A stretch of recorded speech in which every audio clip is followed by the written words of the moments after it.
Good morning, students. Good morning, sir. Good morning. sir.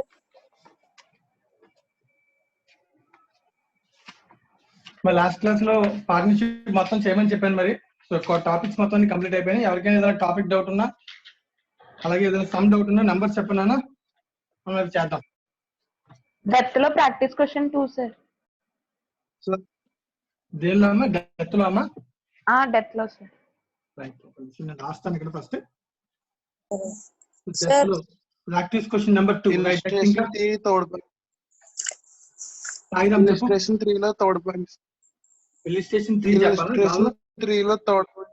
Third point. Okay, అది question number. అది ఏ topic మీద? Depth ఏనా?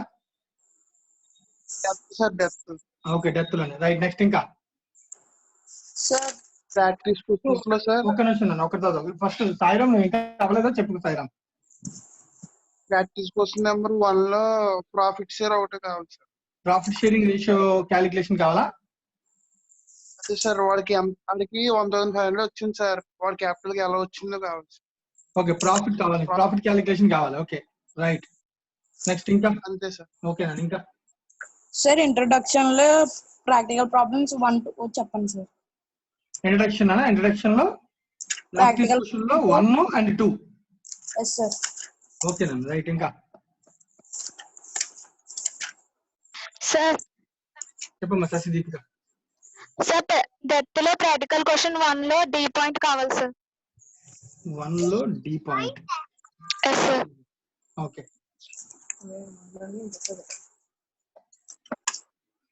ఇంకా ఇంకెవరికైనా ఏమైనా డౌట్స్ ఉంటే అడగచ్చు.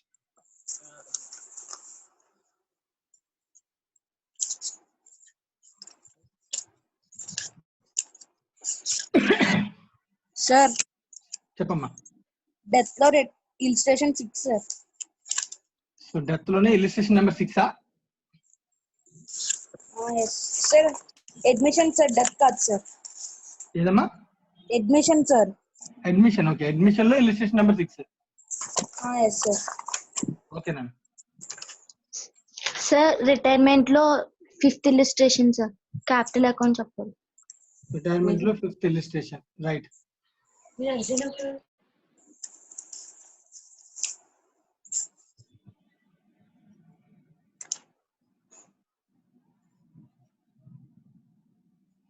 అయితే మిగతా అన్ని కూడా అందరూ చేసినట్టేనా? సో మరి ఇవి మనం సాల్వ్ చేద్దాం అన్న. ఇవి సాల్వ్ అయిన తర్వాత మనం కంపెనీ అకౌంట్ స్టార్ట్ చేద్దాం అన్న.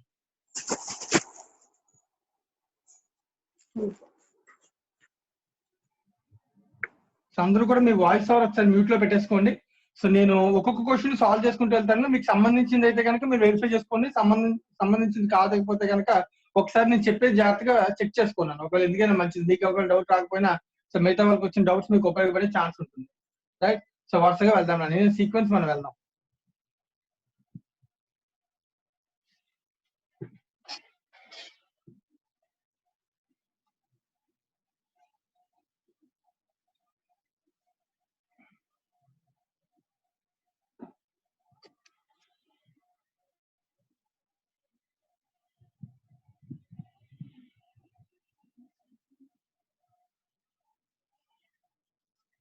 సో ఫస్ట్ ఇంట్రడక్షన్ వెళ్దాం. దీనిలో ఇంట్రడక్షన్ అనేది ఫస్ట్ బేసిక్స్ తెలియాలి కదా. సో అందుకని ఇంట్రడక్షన్ లో 1 and 2 క్వశ్చన్స్ అడిగారు. ఫస్ట్ ఇవి చెప్తాను.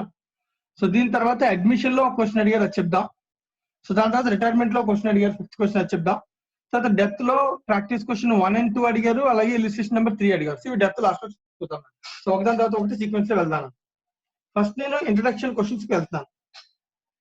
ఇంట్రడక్షన్ లో ప్రాక్టీస్ క్వశ్చన్ నెంబర్ 1 అంట.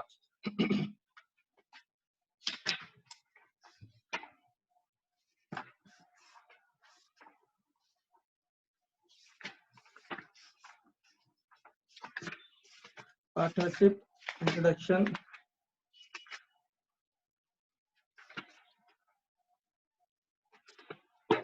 Practice question 1.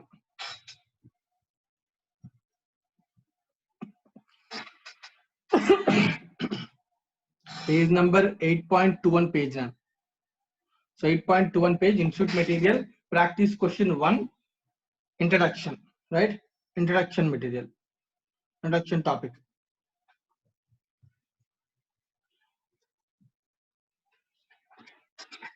సో క్వశ్చన్ చదువుతున్నాను, అందరు కాన్సన్ట్రేట్ చేయండి. ఎవరికైనా ఏదైనా డౌట్ ఉంటే కనుక అడగచ్చు. Right. Weak, able and lazy are in partnership, sharing profits and losses in the ratio 2:1. 2:1. Weak, able, lazy. 2:1. It is agreed that interest on capital will be allowed 10% per annum. So ఈ question లో ముగ్గురు మధ్యలో ఉన్నటువంటి rules గా చెప్తాను. Interest on capital at the rate of 10% per annum allowed అంటున్నాను. అలాగే interest on drawings will be charged. So interest on drawings, so drawings మీద ఇంట్రెస్ట్ చార్జ్ చేస్తారంట at the rate of 8% per annum. No interest will be charge allowed on current accounts. Clear గా ఉందా అంటే current accounts మాట్లాడుతున్నాడు అంటే కనుక it's a fixed capital method. So దానిలో fixed capital separate ఉంటాయి, కరెంట్ అకౌంట్ సెపరేట్ ఉంటాయి. సో ఇంట్రెస్ట్ క్యాలిక్యులేషన్ ఏదైనా సరే కరెంట్ అకౌంట్స్ మీద అప్లై చేయాలి. No interest will be charge allowed on current account సంబంధించి ఏమీ వద్దు, ఓన్లీ క్యాపిటల్ అకౌంట్ సంబంధించి మాత్రమే ఉంటేనే చేయండి అని చెప్తున్నాను, క్లారిటీగా చెప్తున్నాను అనమాట. రైట్, నెక్స్ట్ ఇంకా ఏం చెప్తున్నాను పాయింట్స్. సో క్వశ్చన్ సంబంధించిన ఇన్ఫర్మేషన్ రాస్తున్నాను నేను.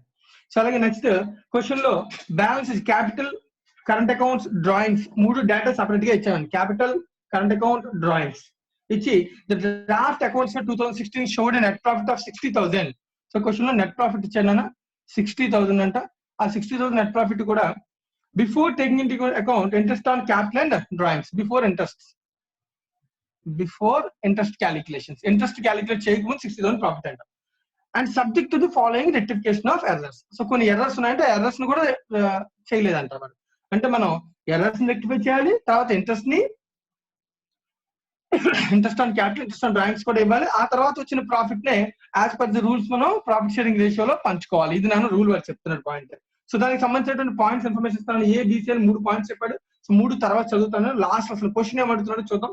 You are required to prepare the P and appropriation accounts. P and appropriation account తయారు చేయాలంట current accounts of the partners Weak, Able and Lazy for the year ending 31st December 2016. So మనం అడుగుతున్న క్వశ్చన్ ఏంటంటే ఏమేమి తయారు చేయమంటే first thing P&L appropriation. Appropriation అంటే పార్ట్నర్స్ కి ఏం పంచుతాం అది తయారు చేయాలి. అంటే రెక్టిఫికేషన్ ఆఫ్ ఎర్రర్స్ అనేది పార్ట్నర్ సంబంధించింది కాదు.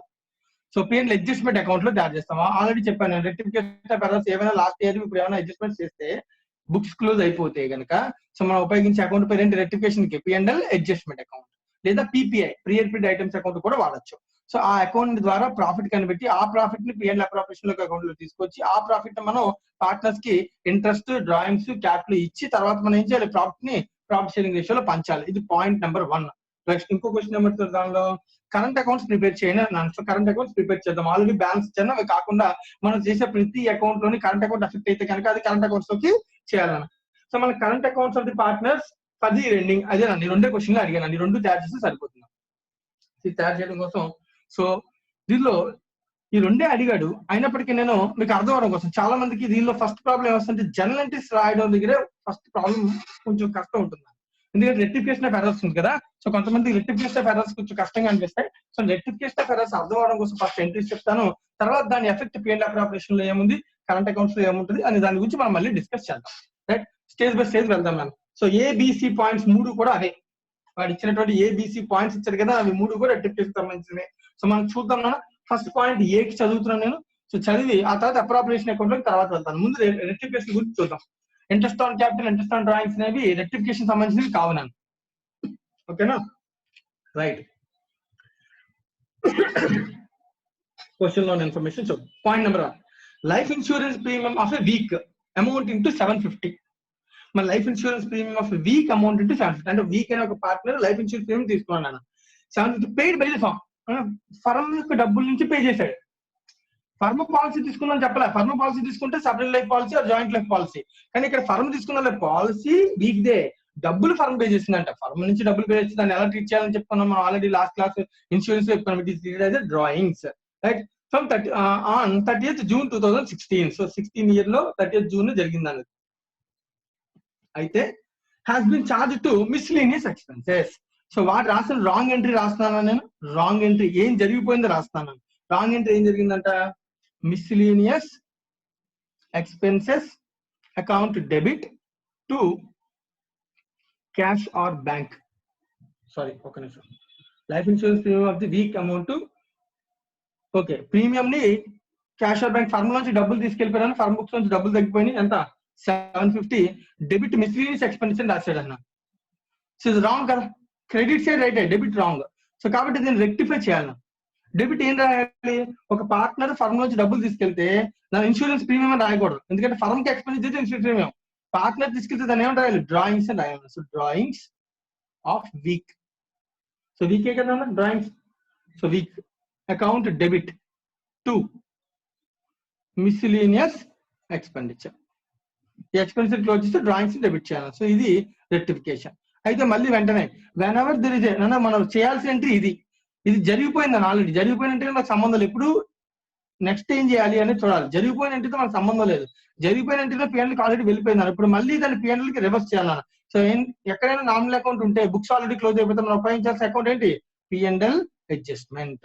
సో దీని అంటే ఫస్ట్ ట్రాన్సాక్షన్ యొక్క రెక్టిఫికేషన్ ఎంట్రీ ఇది నాకు. Rectification entry drawings of a Weak account debit to PNL adjustment. ఇది ఫస్ట్ ఎంట్రీ, ఫస్ట్ పాయింట్ యొక్క ఎంట్రీ. ఎనీ డౌట్స్ చెక్ చేసుకోండి. పాయింట్ బి చెప్తున్నాను. Point B, repairs of the machinery amount 10,000 has been debited to plant account. మళ్ళీ క్వశ్చన్ అన్న, repairs కి ఖర్చు పెడితే రాంగ్ ఏం రాసిన, ప్లాన్ ని డెబిట్ చేశారంట. Machinery plant account debit to cash or bank. ఎంత 10,000 రూపీస్ డబ్బులు ఖర్చు పెట్టి, ఇది ఆల్రెడీ జరిగిపోయిన ఎంట్రీ అన్న. ఇది కరెక్ట్, ఇది ఇచ్చే రాంగ్ ఎంట్రీ మేడ్, ఆల్రెడీ జరిగిపోయిన ఎంట్రీ. కానీ దీనిలో debit wrong, credit right. Debit wrong, plant అని రాశాను కానీ యాక్చువల్ గా ఇదేంటి repair.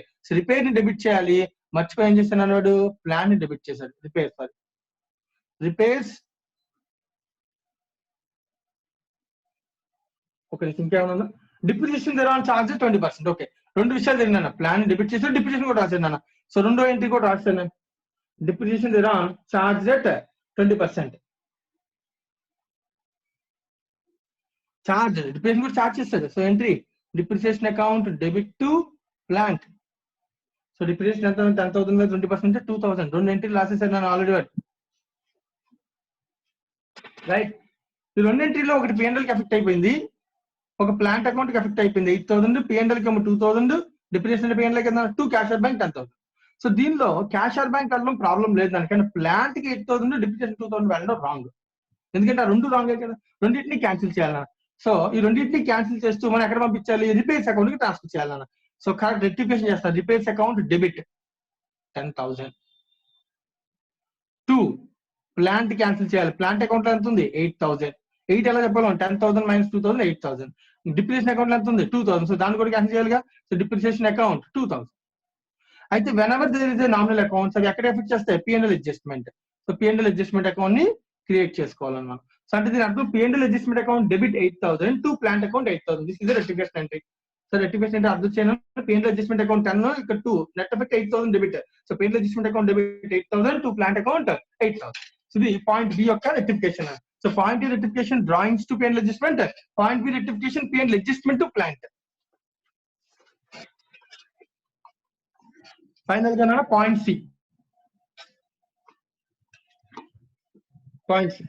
Traveling expense of 3,000 of able for a pleasure trip to UK paid by the firm on 30th June has been debited to traveling expense. నన్ను వాడు సొంతంగా travelling చేస్తే partner able అనేవాడు ఎక్స్పెండిచర్ తీసుకొచ్చి ట్రావెలింగ్ ఎక్స్పెన్సెస్ వేసేసాడు అన్నమాట. So మరి అది ట్రావెలింగ్ ఎక్స్పెన్స్ అసలు వేయచ్చా, వేయకూడదు కదా. సో రాంగ్ కదా నాన్న, ఫర్మ్ యొక్క ట్రావెలింగ్ ఎక్స్పెన్స్ రాంగ్ ఏం రాశాడు నేను రాస్తాను అర్థం అవడం కోసం. రాంగ్ ఎంట్రీ ఏం రాశాడంటే travelling expense account debit to cash or bank, firm నుంచి డబ్బులు వెళ్ళిపోయినా ఎంత 3,000. ఇది రాంగ్ గా రాసిన ఎంట్రీ అన్న. ఇది బుక్స్ లో ఆల్రెడీ రాశాడు. ఇప్పుడు రెక్టిఫై చేయాలంటే ఈ ఎక్స్పెన్స్ ని క్యాన్సిల్ చేయాలి, డెబిట్ ఏం చేయాలి, డ్రాయింగ్స్ ని డెబిట్ చేయాలి. ఎందుకంటే పర్సనల్ ఎక్స్పెన్సెస్ కదా.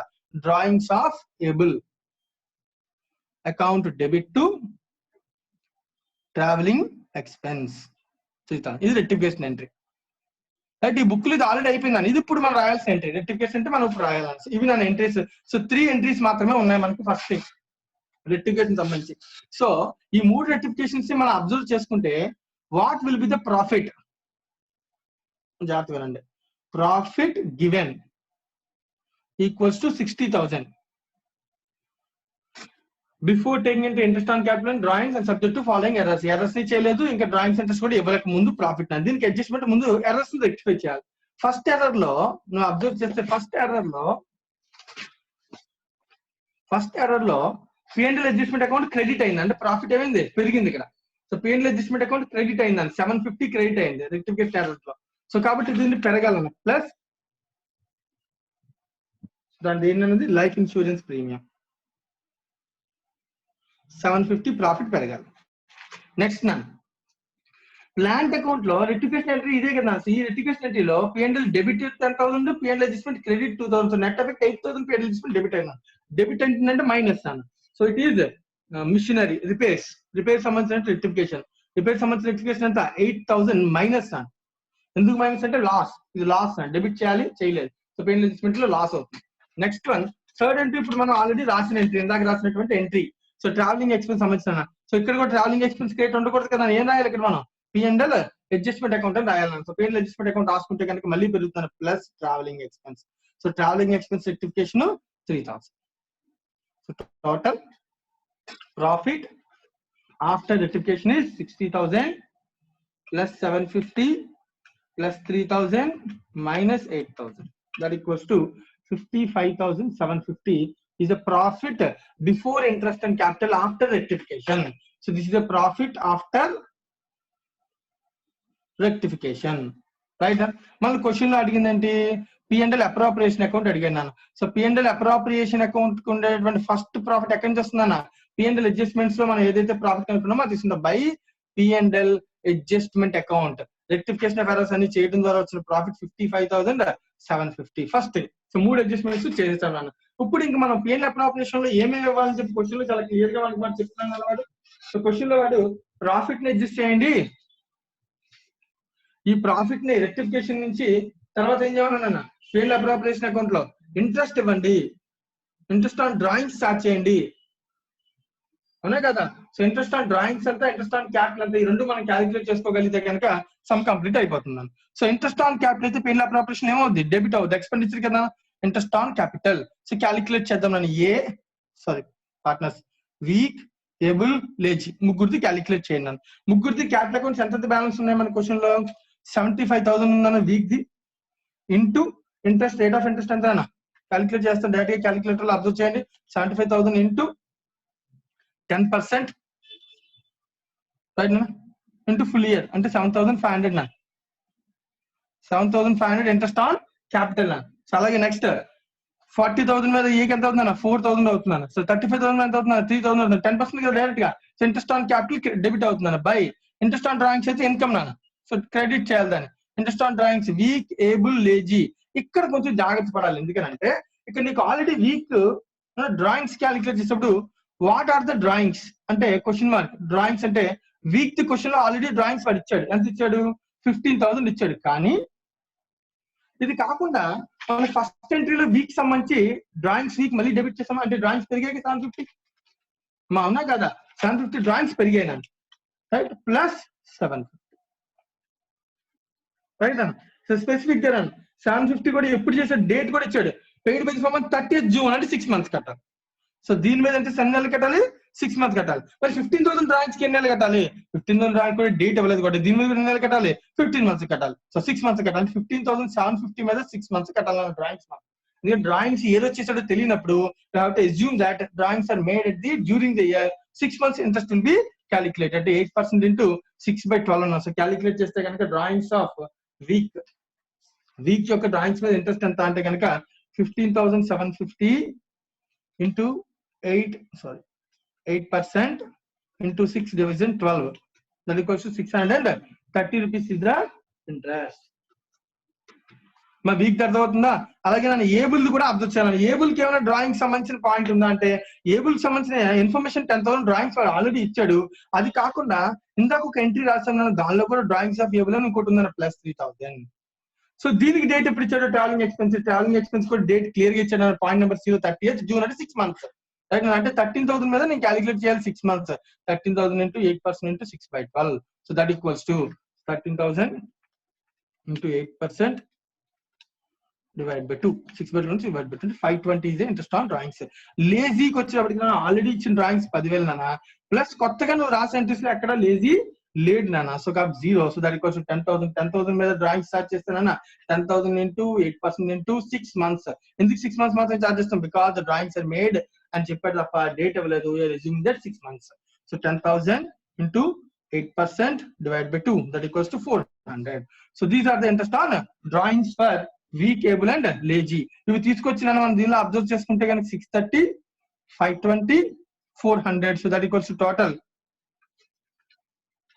630, 520, 400. That equals to 1550 is a drawings, interest on drawings, right? So total profit తీసుకుంటాం. ఈ టోటల్ ప్రాఫిట్ లో నుంచి interest on capital minus 55,750 plus 1550 minus 7,500 interest minus 4,000 interest minus 3,000 interest, then the profit is 42,800. This profit is apportioned to capital accounts, sorry, current accounts. Current accounts ఎందుకు పంపించాలన్నా, whenever there is a fixed capital method, the profit is apportioned to current account, right? ప్రతిది కూడా జాగ్రత్తగా అర్థం చేయాలి. So current account కి తీసుకెళ్ళాలని week, able, lazy ఎంత వాళ్ళు ratio ఇచ్చారని ఆల్రెడీ క్వశ్చన్ లో what your profit sharing ratio 2:1:1 అని. సో పనిచేస్తే కనుక 42,800 మా అబ్జర్వ్ చేయాలి అందరూ. 42,800 ఇంటూ మనకి ఇచ్చిన పాయింట్ లో రేషియో ఎంత 2:1:1 into 2 division 4 that equals half, that equals 21,400 అన్నా. ఇంకోటి దీనిలో హాఫ్ అంటే 10,700, ఇంకొకటి 10,700. This is the apportionment of profit, right? So profit apportionment అయిపోయింది. ఫైనల్ గా మనం చేయాల్సింది ఏంటి, కరెంట్ అకౌంట్స్ అడిగాను. సో కరెంట్ అకౌంట్స్ లోకి ఏమేమి వెళ్తాయని మనం అబ్జర్వ్ చేసుకుంటే సో కంప్లీట్ అయిపోతుంది question number 1. So current accounts లోకి సో నేను జస్ట్ స్టేట్మెంట్ తయారు చేస్తాను, మన తర్వాత దాన్ని లెడ్జర్ లోకి మీరు తయారు చేసుకోండి. లెడ్జర్ అకౌంట్ లాగా మీరు ఫార్మాట్ లో తయారు చేసుకోవచ్చు. ముగ్గురు పార్ట్నర్స్ ఉన్నారు నన్ను, వీక్, ఏబుల్, లేజీ. వాళ్ళ యొక్క కరెంట్ అకౌంట్ బ్యాలెన్స్ ఫస్ట్ తీసుకుంటున్నాను. వాళ్ళ కరెంట్ అకౌంట్ బ్యాలెన్స్ క్వశ్చన్ ఎంత ఇచ్చాడు మనకు, వాడు వీక్, ఏబుల్, లేజీది 10,000, వీక్ పాజిటివ్, ఏబుల్ కి 5,000, లేజీకి 5,000 డెబిట్ బ్యాలెన్స్ ఉందంటే నెగిటివ్ నెంబర్. నేను ఇక్కడ నెగిటివ్ అని రాస్తాను, నువ్వు కావాలంటే అకౌంట్ తయారు డెబిట్ బ్యాలెన్స్ అయ్యాలి అకౌంట్ తయారు చేస్తే కనుక. సో వీటికి అడ్జస్ట్మెంట్స్ ఏమేమి ఉన్నాయి అనేది మనం చెక్ చేసుకుంటే కనుక ఫస్ట్ రెక్టిఫికేషన్ చేసాం. రెక్టిఫికేషన్ లో డ్రాయింగ్స్ జరిగినాయి. ఇక్కడ క్వశ్చన్ లో ఒక డ్రాయింగ్స్ ఇచ్చారు, ముందు డ్రాయింగ్స్ మైనస్ చేయాలి కదా. సో క్వశ్చన్ లో ఇచ్చిన డ్రాయింగ్స్ కరెంట్ అకౌంట్ కి కదా, అంతే డ్రాయింగ్స్ ఎంత ఇచ్చారు క్వశ్చన్ లో 15,000 ఇచ్చాను. సో మైనస్ 10,000 ఇచ్చాను ఏబుల్ కి, మైనస్ లేజీకి ఒక 10,000 ఇచ్చాను, మైనస్ ముగ్గురికి 10, 15, 10 డ్రాయింగ్స్ మైనస్. అది కాకుండా అడిషనల్ గా డ్రాయింగ్స్ మళ్ళీ తీసుకున్నాడు. వీక్ ఏమో 750 మైనస్ అడిషనల్ డ్రాయింగ్స్, ఏబుల్ కేమో సమ్ 3,000 మైనస్ డ్రాయింగ్స్, రైట్? ఇవి కాకుండా next interest on capital. Interest on capital current accounts ఏమో పెరుగుతాయి. Interest on capital, so weak interest on capital అంతా 7,500, వీడికి 4,000, వీడికి ఏమో 3,000. దాకా మనం ఆల్రెడీ ఇవన్నీ చేసాం, నెంబర్స్ గుర్తుపెట్టుకోవాలి ఈజీగా. రివర్స్ వాకింగ్ పెద్ద విషయం కాదు కదా. Minus interest on drawings, drawings current accounts ఏమవుతాయి మైనస్ అవుతాయి. ఇంట్రెస్ట్ ఆన్ డ్రాయింగ్స్ ఇందాక సమ్ వాల్యూస్ మనం కనిపెట్టాం నాన్న, some 600 like 630, 520 and 630, 520 and 400 and 630, 520, 400. So interest on drawings ni kuda manam minus chese, then you will get the closing balance of current accounts. 10,000 minus 15,000 minus 750 plus 7,500 minus 630. So the final balance is 1120. The closing balance of week, sorry, profit apportionment మర్చిపోయాం మనం. Profit కూడా share చేసాం కదా, profit ని share చేస్తే 21,400 ఉంది కదా. 21,400, 10,700, 10,700 profit కూడా షేర్ చేస్తే కరెంట్ అకౌంట్ వెళ్తుంది. సో దీనికి plus 21,400, the total is 22,520. 22,520 is the profit of week. Week యొక్క కరెంట్ అకౌంట్ బ్యాలెన్స్. అలాగే ఏబుల్ కూడా 5,000 positive, 5,000 positive. Next minus 10,000, minus 3,000 plus 4,000 minus 520 plus 10,700. 6,180 is the balance of current account of able. Next లేజీకి వచ్చేటికి 5,000 negative plus 10 plus 5 15 negative, 15 negative number, right, 15 negative number plus 3,000 minus 400 plus 10,000. 1 second, 15,000 negative plus 3,000 minus 400 plus 10,700, that equals to 1,700 negative current account balance. This is the sum. So question number 1 మీరు అడిగిన దానిలో practice question లో 1 నేను చెప్పానని ఏమైనా doubt ఉంటే ఒకసారి అడగచ్చు. ఇంట్రడక్షన్ లో ప్రాక్టీస్ క్వశ్చన్ 1 and 2 అడిగారు, 1 చెప్పాను. 1 లో ఎవరికైనా ఏమైనా డౌట్స్?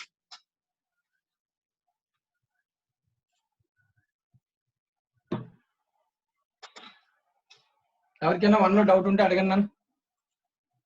1 అందరికి క్లియర్ కదా? Right.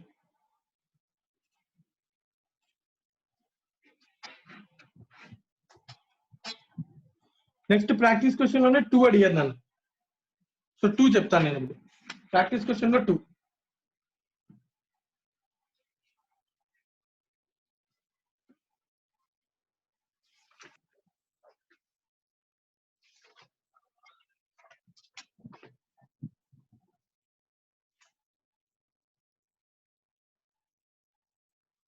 Practice question 2.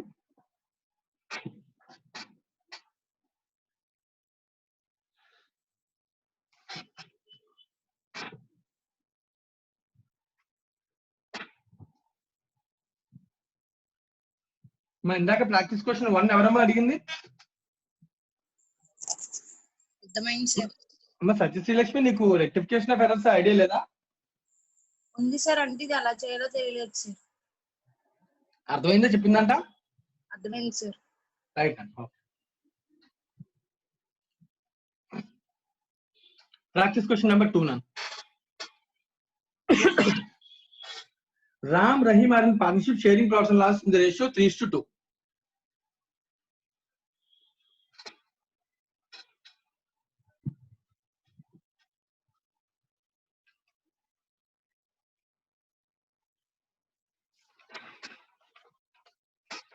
So Ram, Rahim. So వాళ్ళిద్దరికి ప్రాఫిట్ షేరింగ్ రేషియో వచ్చి 3:2. As Ram, on account of his advancing years, feels he cannot work as hard as before. Ram ఇంతకు ముందు కష్టపడినంతగా ఇప్పుడు కష్టపడలేకపోతున్నంట. The chief clerk of the firm, Ratan, is admitted as a partner with effect from 1st January 2016. So Ram అనేవాడు కష్టపడలేకపోతున్నాడు, చాలా హెవీగా hard work చేయలేకపోతున్నాడు. అందుకని ఇప్పుడు రతన్ అనే person ని న్యూ పార్ట్నర్ కింద అడ్మిట్ చేసుకున్నాను విత్ 1/10, రైట్ అన్న. సో డేట్ కూడా ఇచ్చాను నన్ను. డేట్ కూడా న్యూ పార్ట్నర్ డేట్ ఎప్పుడు 1st January 2016 డేట్ నా ఎంటర్ అయ్యాడు నన్ను. Admitted with effect from 1st January 2016 and becomes entitled to 1/10 of the profits and nothing else. నన్ను ఓన్లీ ప్రాఫిట్స్ 1/10 మాత్రమే రతన్కి ఇస్తామంట. The mutual ratio between Ram, Rahim remains unaltered. అది గుర్తున్నాను. రామ్ కి రహీం కి మధ్య ఉన్న రేషియో ఆల్టర్ అవ్వదండి. అంటే లైక్ 1/10 షేర్ వీడికి ఇచ్చేస్తే రిమైనింగ్ ప్రాఫిట్ ని వీళ్ళిద్దరు ఎలా పంచుకుంటారు? 3:2 లో పంచుకుంటారు. అది వాడి ఉద్దేశం. ఓకేనా? అంటే లైక్ ఫర్మ్ యొక్క ప్రాఫిట్ లో 1/10 రతన్కి ఇచ్చేస్తారు. రతన్కి ఇచ్చిన తర్వాత రిమైనింగ్ ప్రాఫిట్ ఏం చేస్తారు? మళ్ళీ సేమ్ రేషియోలో పంచుకుంటారు. ఇది వాడు చెప్తున్నటువంటి ఇన్ఫర్మేషన్. రైట్. నెక్స్ట్ ఇంకా ఏం చెప్తున్నాడు? Before becoming partner, Ratan was getting a salary of 500 per month. So వీడు ఇప్పుడు పార్ట్నర్ అయ్యాను. ఇంతకు ముందు వీడికి శాలరీ ఇచ్చేవాళ్ళంట. శాలరీ ఎంత ఇచ్చేవాళ్ళంట? 500 per month ఇచ్చేవాళ్ళంట. Together with a commission of 4% on net profit after deducting his salary and commission. మళ్ళీ salary of 500 per month together with commission of 5% on net profit after deducting his salary and commission. Oh my god. మళ్ళీ నేను చూడు, commission ఇస్తాడంట. ఎంతంట? 4% on net profit after salary and commission. Commission salary minus చేసిన తర్వాత commission ఇస్తారు, calculate చేయాలంట. కానీ కమిషన్ అంతా తెలియాలంట. మరి కమిషన్ తెలియాలంటే ప్రాఫిట్స్ తెలియాలి. ప్రాఫిట్స్ ఏ ప్రాఫిట్స్ మీద కమిషన్ తెలియాలి? సో ఈ క్వశ్చన్ కొంచెం రివర్స్ వర్కింగ్ క్వశ్చన్ అండి. ఇలాంటి మోడల్ మనం ఫైనల్ అకౌంట్స్ నేర్చుకుంటాం. So not an issue. ఈ మోడల్ ఫైనల్ అకౌంట్స్ మీకు తెలియకపోయినా ఇప్పుడు నేను చెప్తాను. రైట్. నెక్స్ట్ ఇంకా క్వశ్చన్ లో ఏముంది information? It is provide in the partnership deed the share of Ratan's profit as a partner in excess of the amount to which he would have been entitled if he had continued as a chief clerk should be taken out of Ram's share of profits. మళ్ళీ ఇంకొక point నేను చాలా జాగ్రత్తగా రతన్ గురించి మళ్ళీ ఒకసారి చదువుతాను. It is provided that in the partnership deed that the share of Ratan's profit, and Ratan's profit share అంత 1/10 తీసుకుంటే కనుక as a partner in excess of the amount to which he would have been entitled if he had continued as a chief clerk. అంటే అదే clerk కింద ఉండిపోయి ఉంటే అయితే కనుక ఎంత వచ్చేదో దానికన్నా ఎంత ఎక్సెస్ అయితే రతన్ తీసుకుంటున్నాడో it should be taken out from Ram share of profit. వీడికి ఇచ్చే ఎక్సెస్ అన్న, అంటే ఫర్ ఎగ్జాంపుల్ జనరల్ గా శాలరీ 500 per month ఇవ్వాలి, ప్లస్ కమిషన్ ఇవ్వాలి. ఈ రెండు ఎంతైతే ఇస్తామో దానికన్నా ఎక్కువ వచ్చేసింది అనుకో. ఎందుకంటే ఇప్పుడు వన్స్ పార్ట్నర్ అయితే కనుక శాలరీ కమిషన్ ఇంకేమి ఇవ్వము అని పాయింట్ ఆల్రెడీ ఇందాకే క్వశ్చన్ లో చెప్పేశాడు. నథింగ్ ఎల్స్ ఈస్ గివెన్ అని. మరి ఇప్పుడు క్లర్క్ కింద ఉంటే ఈ రెండు వచ్చాయి, పార్ట్నర్ అవడం ఇది వస్తుంది. సో ఇప్పుడు వీడికి క్లర్క్ కింద వస్తే ఎంత వచ్చేదో క్యాలిక్యులేట్ చేసి 1/10 షేర్ ఇవ్వడం వల్ల దీనికన్నా ఎంత ఎక్కువ ఇస్తామో చూసి ఆ ఎక్సెస్ ఏమైనా ఇస్తే కనుక అతనికి, అంటే లైక్ శాలరీ కమిషన్ కన్నా ఎక్కువ ఇస్తే అది ఎవరు బేస్ చేయాలంటే మళ్ళీ క్వశ్చన్ చెప్తాడు, it has to be burn by 1 by Ram base చేస్తారంట. ఇది ఒక పాయింట్ చెప్తాను. The net profit for the year ending 31st December 2016. Question is net profit for the year ending 31st 2016 is 1,10,000 వచ్చింది అన్న net profit. Show the distribution of net profit among the partners. ఇది అనే question. So partners కి distribution ఎలా చేస్తావు, ఈ profit ని పంచండి అని క్వశ్చన్ అడుగుతున్నాను. ఈ క్వశ్చన్ కొంచెం జాగ్రత్తగా క్లీన్ గా అబ్జర్వ్ చేయాలి. ఫస్ట్ క్యాలిక్యులేషన్స్ చేస్తాను, అబ్జర్వ్ చేయండి. ఫస్ట్ శాలరీ కమిషన్ క్యాలిక్యులేట్ చేయగలమా అనేది ఫస్ట్ చూద్దాం. ఫస్ట్ శాలరీ, ఓకేనా. శాలరీ ఎంత చెప్పాడు క్వశ్చన్ లో, 500 per month. So 500 into 12 months, right అన్న. అంటే జనవరి నుంచి డిసెంబర్ వరకు నాన్న, ఎందుకంటే ఈ రెండు డిసెంబర్ క్లియర్ చెప్పాడు. సో అంటే ఎంత నాన్న, 12 6,000, 6,000. So then what about the commission question అడిగితే ఇక్కడ ప్రాబ్లం వచ్చిందన్న. కమిషన్ అనేది ఏం చెప్తున్నాడు వాడు, 4% on net profit after salary and commission అన్నాడు. ఇది వాడు చెప్పిన సెంటెన్స్ అన్న. ఫర్ ఎగ్జాంపుల్ కమిషన్ నాకు తెలియదు ఎక్స్ అనుకున్నాం, 4% అన్నాడు. So 4% on net profit 1,10,000 and net profit 1,10,000 after salary minus 6,000. After salary minus చేయాలి కదా, మైనస్ కమిషన్ తెలియదు ఎక్స్. సో దీన్ని నెక్స్ట్ సాల్వ్ చేసుకుని మనం క్యాలిక్యులేట్ చేస్తాను. అబ్జర్వ్ చేస్తే కనుక x equals to 1,10,000 minus 6, 1,04,000 into 4% వేస్తే 4,160 మైనస్ 4% ఆఫ్ x అంటే 0.04x. సో ఇది తీసుకొస్తే 1.04x, that equals to 4,160. then x equals to commission equals to 4,160 by 1.04, that equals to 4,000, right na. ఇది క్యాలిక్యులేషన్. ఇలా ఎక్స్ అనుకుని చేయొచ్చు. ఇలా కాకపోతే ఫైనల్ అకౌంట్స్ మనం ఆల్రెడీ ఒక టెక్నిక్ వాడి ఉంటాం నాన్న. సో టెక్నిక్ ఏంటన్నా, after commission commission on after commission అని చెప్తే, నెట్ ప్రాఫిట్ ఆఫ్టర్ కమిషన్ అని చెప్తే కనుక సింపుల్ గా రేట్ బై 100 plus రేట్ కూడా వేసాను. రేట్ బై 100 plus రేట్ నన్ను ఇది మెథడ్ 2, ఓకేనా. మెథడ్ 1 ఎక్స్ అనుకుని చేయడం, మెథడ్ 2 ఇలా చేయొచ్చు. Rate by 100 plus rate into net profit after commission కన్నా బిఫోర్ కమిషన్ తీసుకోవచ్చు. అంటే 1,10,000 minus 6, 1,04,000, ఓకేనా. 1,10,000 minus 6 నాకు ఆల్రెడీ తెలుసు కదా. 1,04,000 మీద 4% వేయకుండా 4/104 ఇస్తే కూడా నేను ఆన్సర్ వస్తున్నాను ఎంత, సేమ్ 4,000. సో ఇది ఒక టెక్నిక్. ఇలా టెక్నిక్ చేసి చేయొచ్చు, లేదా ఎక్స్ అనుకుని ఈక్వేషన్ ద్వారా కూడా చేయొచ్చు. సో నీ ఇష్టం, రెండింటిలో ఏదైనా తీసుకోవచ్చు. ఎందుకంటే ఈ టెక్నిక్ కూడా ఈక్వేషన్ నుంచే వస్తుందన్న. ఇది ఫైనల్ అకౌంట్స్ లో మీరు నేర్చుకుని ఉండాలి. కొన్ని నేర్చుకోకపోతే కనుక ఎందుకంటే మళ్ళీ ఒకసారి చెప్పాను, రైట్. సో కమిషన్ ఎక్స్ అనుకున్నాం, 4% on net profit after salary after commission అన్నాడు. నెట్ ప్రాఫిట్ 1,20,000 ఆఫ్టర్ శాలరీ అంటే 6,000 మైనస్ కమిషన్ తెలియదు కాబట్టి దాని ఎక్స్ అనుకున్నాం, మైనస్ ఎక్స్. సో ఈ మొత్తం అంతా తీసుకున్న 4% కడితేనే కమిషన్ వస్తుంది అన్నాడు. సో రెండు చోట్ల ఎక్స్ ఉందని ఇలా ఈక్వేషన్ ఫామ్ అయింది. ఈక్వేషన్ ద్వారా ఎక్స్ ని కనుక్కున్నాం, 4,000 కమిషన్. శాలరీ కమిషన్ కలిపిన టోటల్ వాడు క్లర్క్ కింద ఉన్నందుకు ఎంత ఇవ్వాలంటే 6,000 plus 4,000 అని ఎంత ఇవ్వాలన్నా 10,000 ఇవ్వాలి. నేను నిజంగా వాడు క్లర్క్ కింద ఉండుంటే వాడికి ఇవ్వాల్సిందంతా 10,000 ఇవ్వాలన్నా. కానీ ఇప్పుడు వాడు ఏమయ్యాడు, క్లర్క్ కాదు పార్ట్నర్ అయిపోయాడు అని చెప్తున్నాడు. అంటే పార్ట్నర్ అయితే ఏమి ఇవ్వాలి, 1/10 షేర్ ఇవ్వాలన్నా. సో 1/10 షేర్ ఇవ్వాలి కాబట్టి ఇప్పుడు క్వశ్చన్ మార్క్ వెంటనే, సో రతన్కి 1/10 ఇవ్వాలి. ఇప్పుడు నేను P&L అప్రాపరియేషన్ అకౌంట్ తయారు చేస్తాను. అర్థం అవడం కోసం అప్రోచ్మెంట్ నన్ను P&L అప్రాపరియేషన్ అకౌంట్ తయారు చేసుకుంటే దీనిలో బై నెట్ ప్రాఫిట్ ఎంత వచ్చింది, 1,10,000 వచ్చింది. నన్ను ఇదంతా ఎందుకు క్యాలిక్యులేట్ చేస్తాం, శాలరీ కమిషన్ కేవలం చెకింగ్ నన్ను. ఎందుకంటే ఒకవేళ దీనికన్నా ఎక్కువ వస్తే ఎక్కువ రామ్ బేర్ చేయాలని ఒక పాయింట్ చెప్పాడు కదా. సో ఆ పాయింట్ కోసం నేను ఇదంతా చెక్ చేస్తాం, లేకపోతే క్యాలిక్యులేట్ చేసే అవసరం ఏముంది. సో డైరెక్ట్ గా to Ratan share, so Ratan share direct గా వేసేచ్చాను. రతన్ షేర్ ఎంత, 1/10 అంటే 1,10,000 1/10 11,000 నన్ను. సో ఇప్పుడు ఎక్సెస్ చెప్పగలవా లేదా. సో క్లర్క్ కింద ఉంటే 10, పార్ట్నర్ అవడం వల్ల 11, అంటే ఎంత ఎక్సెస్ ఇచ్చాం, 1,000 ఎక్స్ ఇచ్చాం. ఈ 1,000 ఎవరు బేర్ చేయాలి. సో వెంటనే నువ్వు వెంటనే రాసుకోండి. సో 1,10,000 లో 11 పోయింది కాబట్టి 1,10,000 లో 11 పోయింది కాబట్టి నువ్వు అబ్జర్వ్ చేయాలని. రిమైనింగ్ ప్రాఫిట్ ఎంత, 1,10,000 minus 11. అయితే 11 తీసేసి రిమైనింగ్ ఇద్దరికి పనిచేస్తే ఒక ప్రాబ్లం క్రియేట్ అవుతుంది. ఎందుకంటే అప్పుడు 11 ఇద్దరు బేర్ చేసినట్టు అవుతుంది. కానీ క్వశ్చన్ ఏం చెప్పాడు, ఈ ఎక్సెస్ 1,000 ఎవరు బేర్ చేయాలంట, రామ్ బేర్ చేయాలంట. సో నేను విడిగా రామ్ ఒకటి క్యాలిక్యులేట్ చేస్తాను, అబ్జర్వ్ చేయండి. 1,10,000 లో 10 తీస్తాం నేను. ఓకేనా? ఎందుకు 10 తీసాం ఫస్ట్? ఎందుకంటే 11,000 కాదు, 10 తీసాక మిగిలిన ఇద్దరు పంచుకోవాలి ఫస్ట్. కొన్ని ఇంకా క్లియర్ గా పోయింది. రాము రహీం డైరెక్ట్ ఫస్ట్ రాసేస్తాను నేను. రాము రహీంకి ఎలా పంచుతామంటే 11 పట్టించుకోకండి, 10 పట్టించుకోండి. ఓకేనా? 10 పట్టించుకున్నాం అనుకున్నాను, అప్పుడు 1,10,000 లో 10 పోతుంది కదా, అంటే మిగిలిన 1,00,000 కదా, 1,00,000 ఇద్దరు పంచుకుంటే ఎలా పంచుకుంటారు? 1,00,000 ఇంటూ వాళ్ళ రేషియో ఎంత, 3:2. సో 3/5. సో 60,000 ఏమో రామ్ పంచుకుంటాడు, 40,000 ఏమో రహీం పంచుకుంటాడు. సో కానీ యాక్చువల్ గా నువ్వు అబ్జర్వ్ చేస్తే 1,10,000 లో 1,11 వచ్చేస్తున్నాను, కానీ 110 కదా అవ్వాలి. ఇప్పుడు వెంటనే క్వశ్చన్, వీడికి ఎక్సెస్ 1,000 ఇవ్వాలంటే ఎక్సెస్ వీడు తగ్గించుకోవాలి. రామ్ తగ్గించుకోవాలంటే సింపుల్ గా 59,000 షేర్ రాసేస్తారు. సింపుల్ అది, రైట్? ఇది జాగ్రత్తగా అబ్జర్వ్ చేయాలి. సో 1,10,000 ప్రాఫిట్ ఉంది, 10 ఎప్పుడు ఇచ్చేలాగా నిజంగా అది ఇవ్వండి అన్నాడు. సో మిగిలింది ఇద్దరు పంచుకోండి అని అన్నాడు. బాగుంది. అంటే 1,10,000 లో 10 పోతే మిగిలిన 60-40 పంచుకుంటాం. కానీ వాడికి ఇచ్చింది 10 కాదు, ఎక్సెస్ 11 ఎక్సెస్ ఒకటే బేర్ చేయాలి, ఇద్దరు బేర్ చేయకూడదు.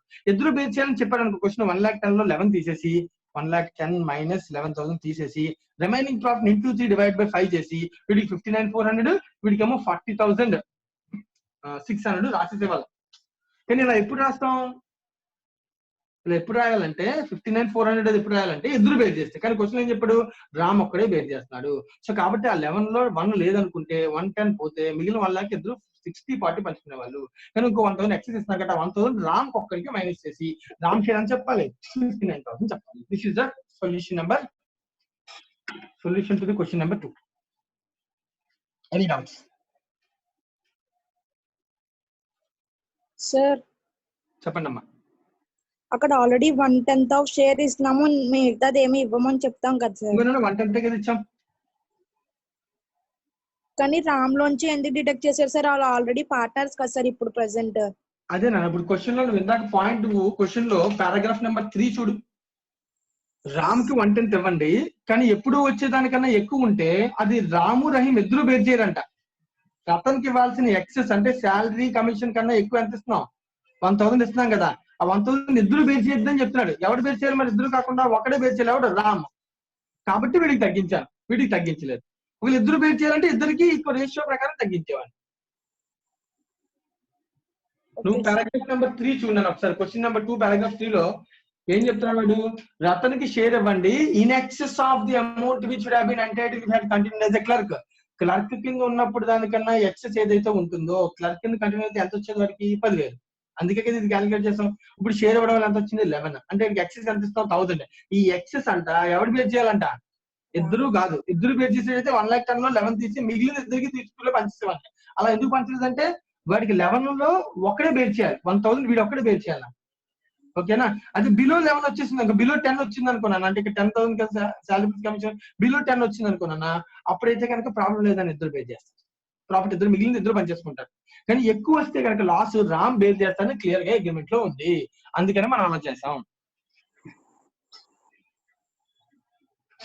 రైట్? చెప్పండి మహాలక్ష్మి, నీకు అర్థమైందా? మళ్ళీ ఒకసారి చెప్పనా? అర్థమైంది సార్. పాయింట్ ఎక్కడ ఆగిపోయాను ఒకసారి మళ్ళీ ఒకసారి జాగ్రత్తగా ఆలోచించి అడుగు, పర్లేదు.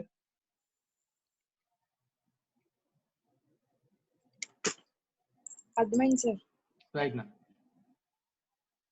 సో ఇంట్రడక్షన్ క్వశ్చన్స్ అయిపోయినాయి 2. సో మిగిలిన మీరు జాగ్రత్తగా చేసుకోవాలి. ఎవరికైనా ఏదైనా డౌట్స్ ఇంట్రడక్షన్ క్వశ్చన్స్ లో?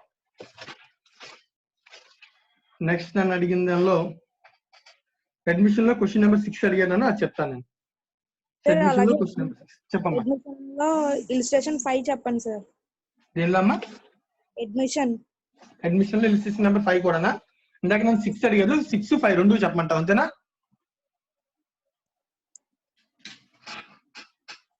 రైట్.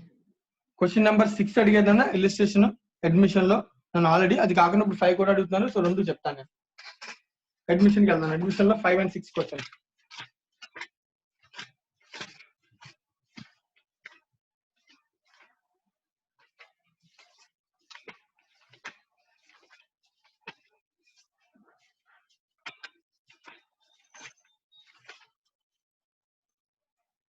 అమ్మా అడ్మిషన్ లో 5 అంటే రేషియోస్ కదమ్మా. ఎవరమ్మా ఇందాక అడ్మిషన్ లో 5 అడిగింది నన్ను?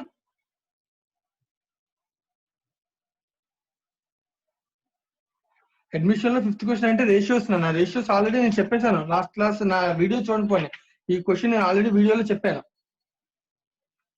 లాస్ట్ వీడియో ఒకసారి అడ్మిషన్ టైంలో వీడియో చూడన్నా, దానిలో ఈ క్వశ్చన్ ఉంది ఆల్రెడీ. సో క్వశ్చన్ నెంబర్ 6 అయితే చెప్పలేదు, క్వశ్చన్ నెంబర్ 6 అయితే చెప్తాను నేను. మా అడ్మిషన్ లో క్వశ్చన్ నెంబర్ 6 ఎవరు అడిగారమ్మా ఇందాక? శ్రీలక్ష్మి సార్. నువ్వేనమ్మా. మా 5th క్వశ్చన్ కూడా నువ్వే కదా ఇప్పుడు అడుగుతుంది. ఏం సార్? క్వశ్చన్ నెంబర్ 6 కూడా అడుగుతున్నావు, 5 కూడా అడుగుతున్నావు కదా నువ్వు? 5 కాదు sir, only 6 sir. Only 6. 5 ratios అని ఆల్రెడీ నేను లాస్ట్ క్లాస్ లో చెప్పేశాను. Yes sir. రైట్ అండి, క్వశ్చన్ నెంబర్ 6 చెప్తాను. Admission question number 6.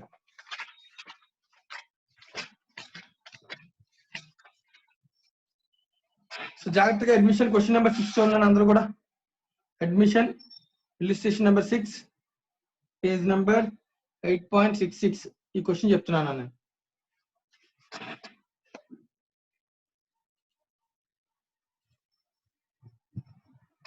So ANBR partnership sharing profits and loss in the ratio 3/4 and 1/4 respectively. Their balance sheet on 31st March 2016 as follows. Balance sheet data ఇచ్చానన్న, ఇచ్చి cash, trade receivables, inventory, plant machinery, trade receivables, bank overdraft, A's capital, B's capital. వెంటనే ఇలా ఇప్పుడు data balance sheet లో ఇవ్వనప్పుడు immediate గా మనం చేయాల్సిన first thing ఏంటంటే బ్యాలెన్స్ షీట్ లో debit and credit like assets and liabilities total సరిపోతుందో చెక్ చేసుకోవాలి. Assets cash 1000, trade receivables 25, 25 plus 1 26, 26 plus 22 48, 48 plus 4 52, 52,000 assets ఉన్నాయి నన్ను. సో లైబిలిటీస్ కి వచ్చేటప్పటికి 12,000 plus 15 27, 27 plus 25 52. Right and total సరిపోయింది. మా అర్థమవుతుందని ఏం చెప్పాను. సో వెంటనే చెక్ చేసుకోవాలి అని చెప్తున్నాను. Cash 1000 plus 25,000 plus 22,000 plus 4,000. So 52,000 is the total of the assets.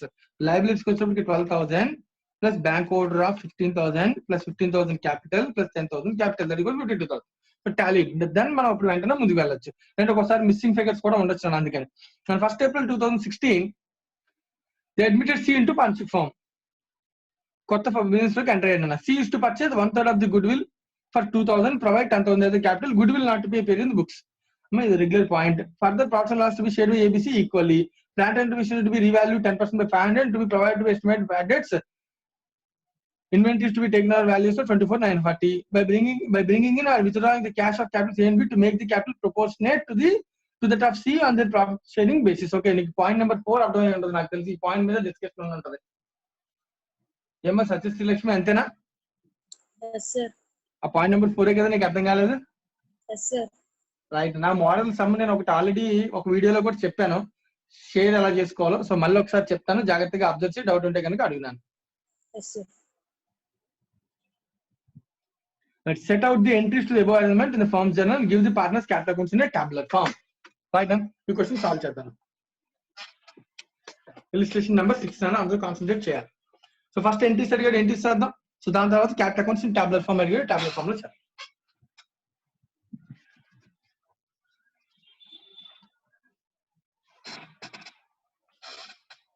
Right.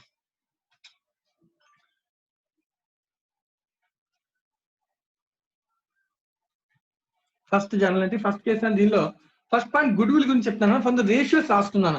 A and B ఇద్దరు పార్ట్నర్స్ ఉన్నారు, వాళ్ళ రేషియో ఎంత అంటే ఫస్ట్ 3/4 1/4 అంటే 3:1. బ్యాలెన్స్ షీట్ ఇచ్చాడు, పక్కన పెడతాం. Admitted C into partners. C కి ఫస్ట్ పాయింట్ అనేది వాడు చెప్పింది గుడ్ విల్ గురించి. సో మనం రెగ్యులర్ పాయింట్స్ చేద్దాం. ఫస్ట్ మనం స్టెప్ వైజ్ వెళ్తాం. ఫస్ట్ స్టెప్ ఏంటి? రీవాల్యుయేషన్ కి వెళ్తాం. రీవాల్యుయేషన్ సంబంధించి పాయింట్స్ లేవా? ఉన్నాయి. పాయింట్ నెంబర్ 3 లో ఉందన్న, plant and machinery be reduced by 10%. So plant and machinery books లో 4,000 నుండి తగ్గించాలన్న. తగ్గించాలంటే అసెట్ నుంచి చేయాలి, క్రెడిట్ చేయాలి. సో ప్లాంట్ అండ్ మిషనరీ 4,000 మీద 10% అంటే 400 తగ్గించాలి. So plant and machinery asset ని రెడ్యూస్ చేయాలి కాబట్టి క్రెడిట్ చేసాం. And 500 is to be provided for bad debts. Provision create చేయండి. So 2 provision for bad debts, doubtful debts. So ఎంత క్రియేట్ చేయమంటే 500. ఓకే, అసెట్ అంటే ట్రేడ్ రిసీవబుల్స్ తగ్గించాం. Inventory to be taken over values 24,940. Inventory ఎంత ఉంది? Already 22 ఉంది నాకు. So 22 పెరిగిందని ఇన్వెంటరీ. సో ఇన్వెంటరీని డెబిట్ చేయి. Inventory account debit. సో ఎంత మనకు ప్రాఫిట్ 2,940. సో రీవాల్యుయేషన్ పాయింట్స్ ఇంతే, లేదా మిగతాది గుడ్ విల్ గురించి ఉంది తప్ప రివాల్యుయేషన్ పాయింట్స్ ఇంతే. సో దీన్ని అబ్జర్వ్ చేస్తే the profit is 2940 minus 400 minus 500. So profit is 2040. So 2040 revaluation profit none. Revaluation account. So revaluation account ekkada పంపించాలి old partners. So revaluation account debit 2042. So A B ఇద్దరు పంచుకోవాలి 3:1 ratio 2040 into 3 divided by 4 1530 510. So ఇది first revaluation point over. Point number 2 reserves question ఏమి లేవు. Reserves no entry because question reserves ఏమి specific గా లేవు. Point number 3 goodwill. So goodwill సంబంధించి question ఏం చెప్పాడు 1/3 షేర్ సి అనేవాడు కొత్తగా అడ్మిట్ చేస్తున్నాం 1/3 కి 2000 నాన్న ఇచ్చాడు వాడు. సో 1/3 షేర్ సి కి ఇచ్చినప్పుడు సో మనం పంచాలి. సో గుడ్ విల్ సి కి సి ని డెబిట్ చేస్తాం గెయినింగ్ పార్ట్నర్ కాబట్టి C capital account debit 2000 right. 2 దీన్ని ఎవరెవరు బేర్ చేయాలి ఏబి తీసుకోవాలని sacrificing ratio question marks sacrificing ratio తెలియదు సో వెంటనే క్యాలిక్యులేట్ చేసుకోవడమే. సో ఏ బి సి ముగ్గురు ఉన్నారు right. So old new ratio రాసుకుందాం. Old ratio 3/4 1/4 0. న్యూ రేషియో తెలుసా నాకు తెలియదు. క్వశ్చన్ న్యూ రేషియో ఇచ్చాడన్నా ఎంత చెప్పాడు further profits and loss will be shared by A B C equally 1/3 so 1/3. So old minus new old ratio minus new ratio 3/4 minus 1/3 so LCM 12 so 9 minus 4 that equals to 5/12 positive number. so a ki 5/12 ఉన్నాను. So next అంటే 5 అన్నమాట. 5/12 5 తీసుకోవాలి. 5/12 apply చేయాలంటే firm యొక్క good will తెలియాలి. Firm good will అయితే కనుక total ratio apply చేస్తాం. షేర్ మీద అయితే కనుక డైరెక్ట్ గా సాక్రిఫైయింగ్ రేషియో అప్లై చేస్తాం అన్న. సో అబ్జర్వ్ చేయండి ఇది కూడా 1/4 minus 1/3 that equals to 12 4 అంటే 3 4 అంటే -1/12. Very good. ప్రమాదం ఇది మైనస్ వచ్చిందంటే he is also sacrificing. So wrong. మనం రాసిన ఎంట్రీలో బి ని క్రెడిట్ చేసాం మన. సో నెగిటివ్ వచ్చిందంటే అర్థం gaining. So B is also debit. Most important point ఇది కూడా. మన రేషియో ప్రకారం వెళ్ళాలి. పాజిటివ్ వస్తే క్రెడిట్ నెగిటివ్ వస్తే డెబిట్ గెయినింగ్ రేషియో. సి నన్ను 0 -1/3 -1/3 సో నెగిటివ్. సో అంటే దీని కూడా ఏం చేయాలన్నా డెబిట్. సో దీన్ని బట్టి అర్థం చేసుకోవాలంటే 1/3 కి 2000 అయితే కనుక సో రేషియో ప్రకారం నాన్న 1/3 కి 2000 అయితే కనుక రిమైనింగ్ రేషియో ప్రకారం మనం క్యాలిక్యులేట్ చేసుకోవాలి. రివర్స్ వర్కింగ్ చేసుకుంటే 3,60,000 నన్ను గుడ్ విల్ ఫర్మ్ ది 6000 మీద డైరెక్ట్ గా అప్లై చేసి ఇచ్చాను. 6000 into 5/12 దట్ ఈక్వల్స్ టు 2500 అన్న. వీడికి 2500 అవుతుంది అన్న. వీడికి 1/12 అంటే 500 అవుతుంది. 6000 divided by 12 500. So the entry is B's capital debit 500, C capital debit 2000 to A's capital 2500. So ఈ ఎంట్రీ ద్వారా మనం తెలుసుకోవాల్సిన ఒక ఇంపార్టెంట్ విషయం అంటే అడ్మిషన్ ఉంటే ఎప్పుడు గెయినింగ్ పార్ట్నర్ అడ్మిటెడ్ పార్ట్నరే అవ్వాలా, మిగతా వాళ్ళు ఎవరు గెయినింగ్ అవ్వాలా, మిగతా వాళ్ళు ఇద్దరు ఎప్పుడు కూడా సాక్రిఫైయింగ్ అంటే ఎప్పుడు క్రియేట్ అవ్వాలంటే కాదు, కంపల్షన్ లేదు. నేను అందుకే చెప్పాను the only theory is ratios. నువ్వు రేషియో క్యాలిక్యులేట్ చేయి. పాజిటివ్ వచ్చిన సాక్రిఫైస్ వాన్నే క్రెడిట్ చేయి, నెగిటివ్ వచ్చిన వాళ్ళకి హ్యాస్ టు బి డెబిటెడ్. అంటే ఒకరు అడ్మిట్ అవుతున్నప్పుడు వీడు కూడా అడిగాడు అనమాట. అడ్మిట్ అవుతున్న పార్ట్నర్ డబ్బులు తెమ్మని అడిగితే ఏ అన్నాడు వాడే కాదు బాబు నువ్వు కూడా తీసురా, వాడు 2000 తెస్తే నువ్వు 500 తీసురా, ఇద్దరు కలిపి 2500 తీసుకొచ్చి నాకు ఇవ్వండి అని పాయింట్ చెప్పాను. అర్థమవుతుందా? So this is the entry. అయితే దీంతో పాటుగా C is to purchase 2000 provide 10,000 as a capital. Capital తీసుకొచ్చారంటే C. So fourth point is capital. Capital తీసుకొచ్చారంటే C cash or bank account debit to C capital. C ఎంత తీసుకొచ్చారంటే capital 10,000. ఇదన్న వాడు ఇచ్చినటువంటి information. So goodwill entries. So revaluation, reserves entry, goodwill entry, B's capital account debit, C's capital account debit to A's capital account.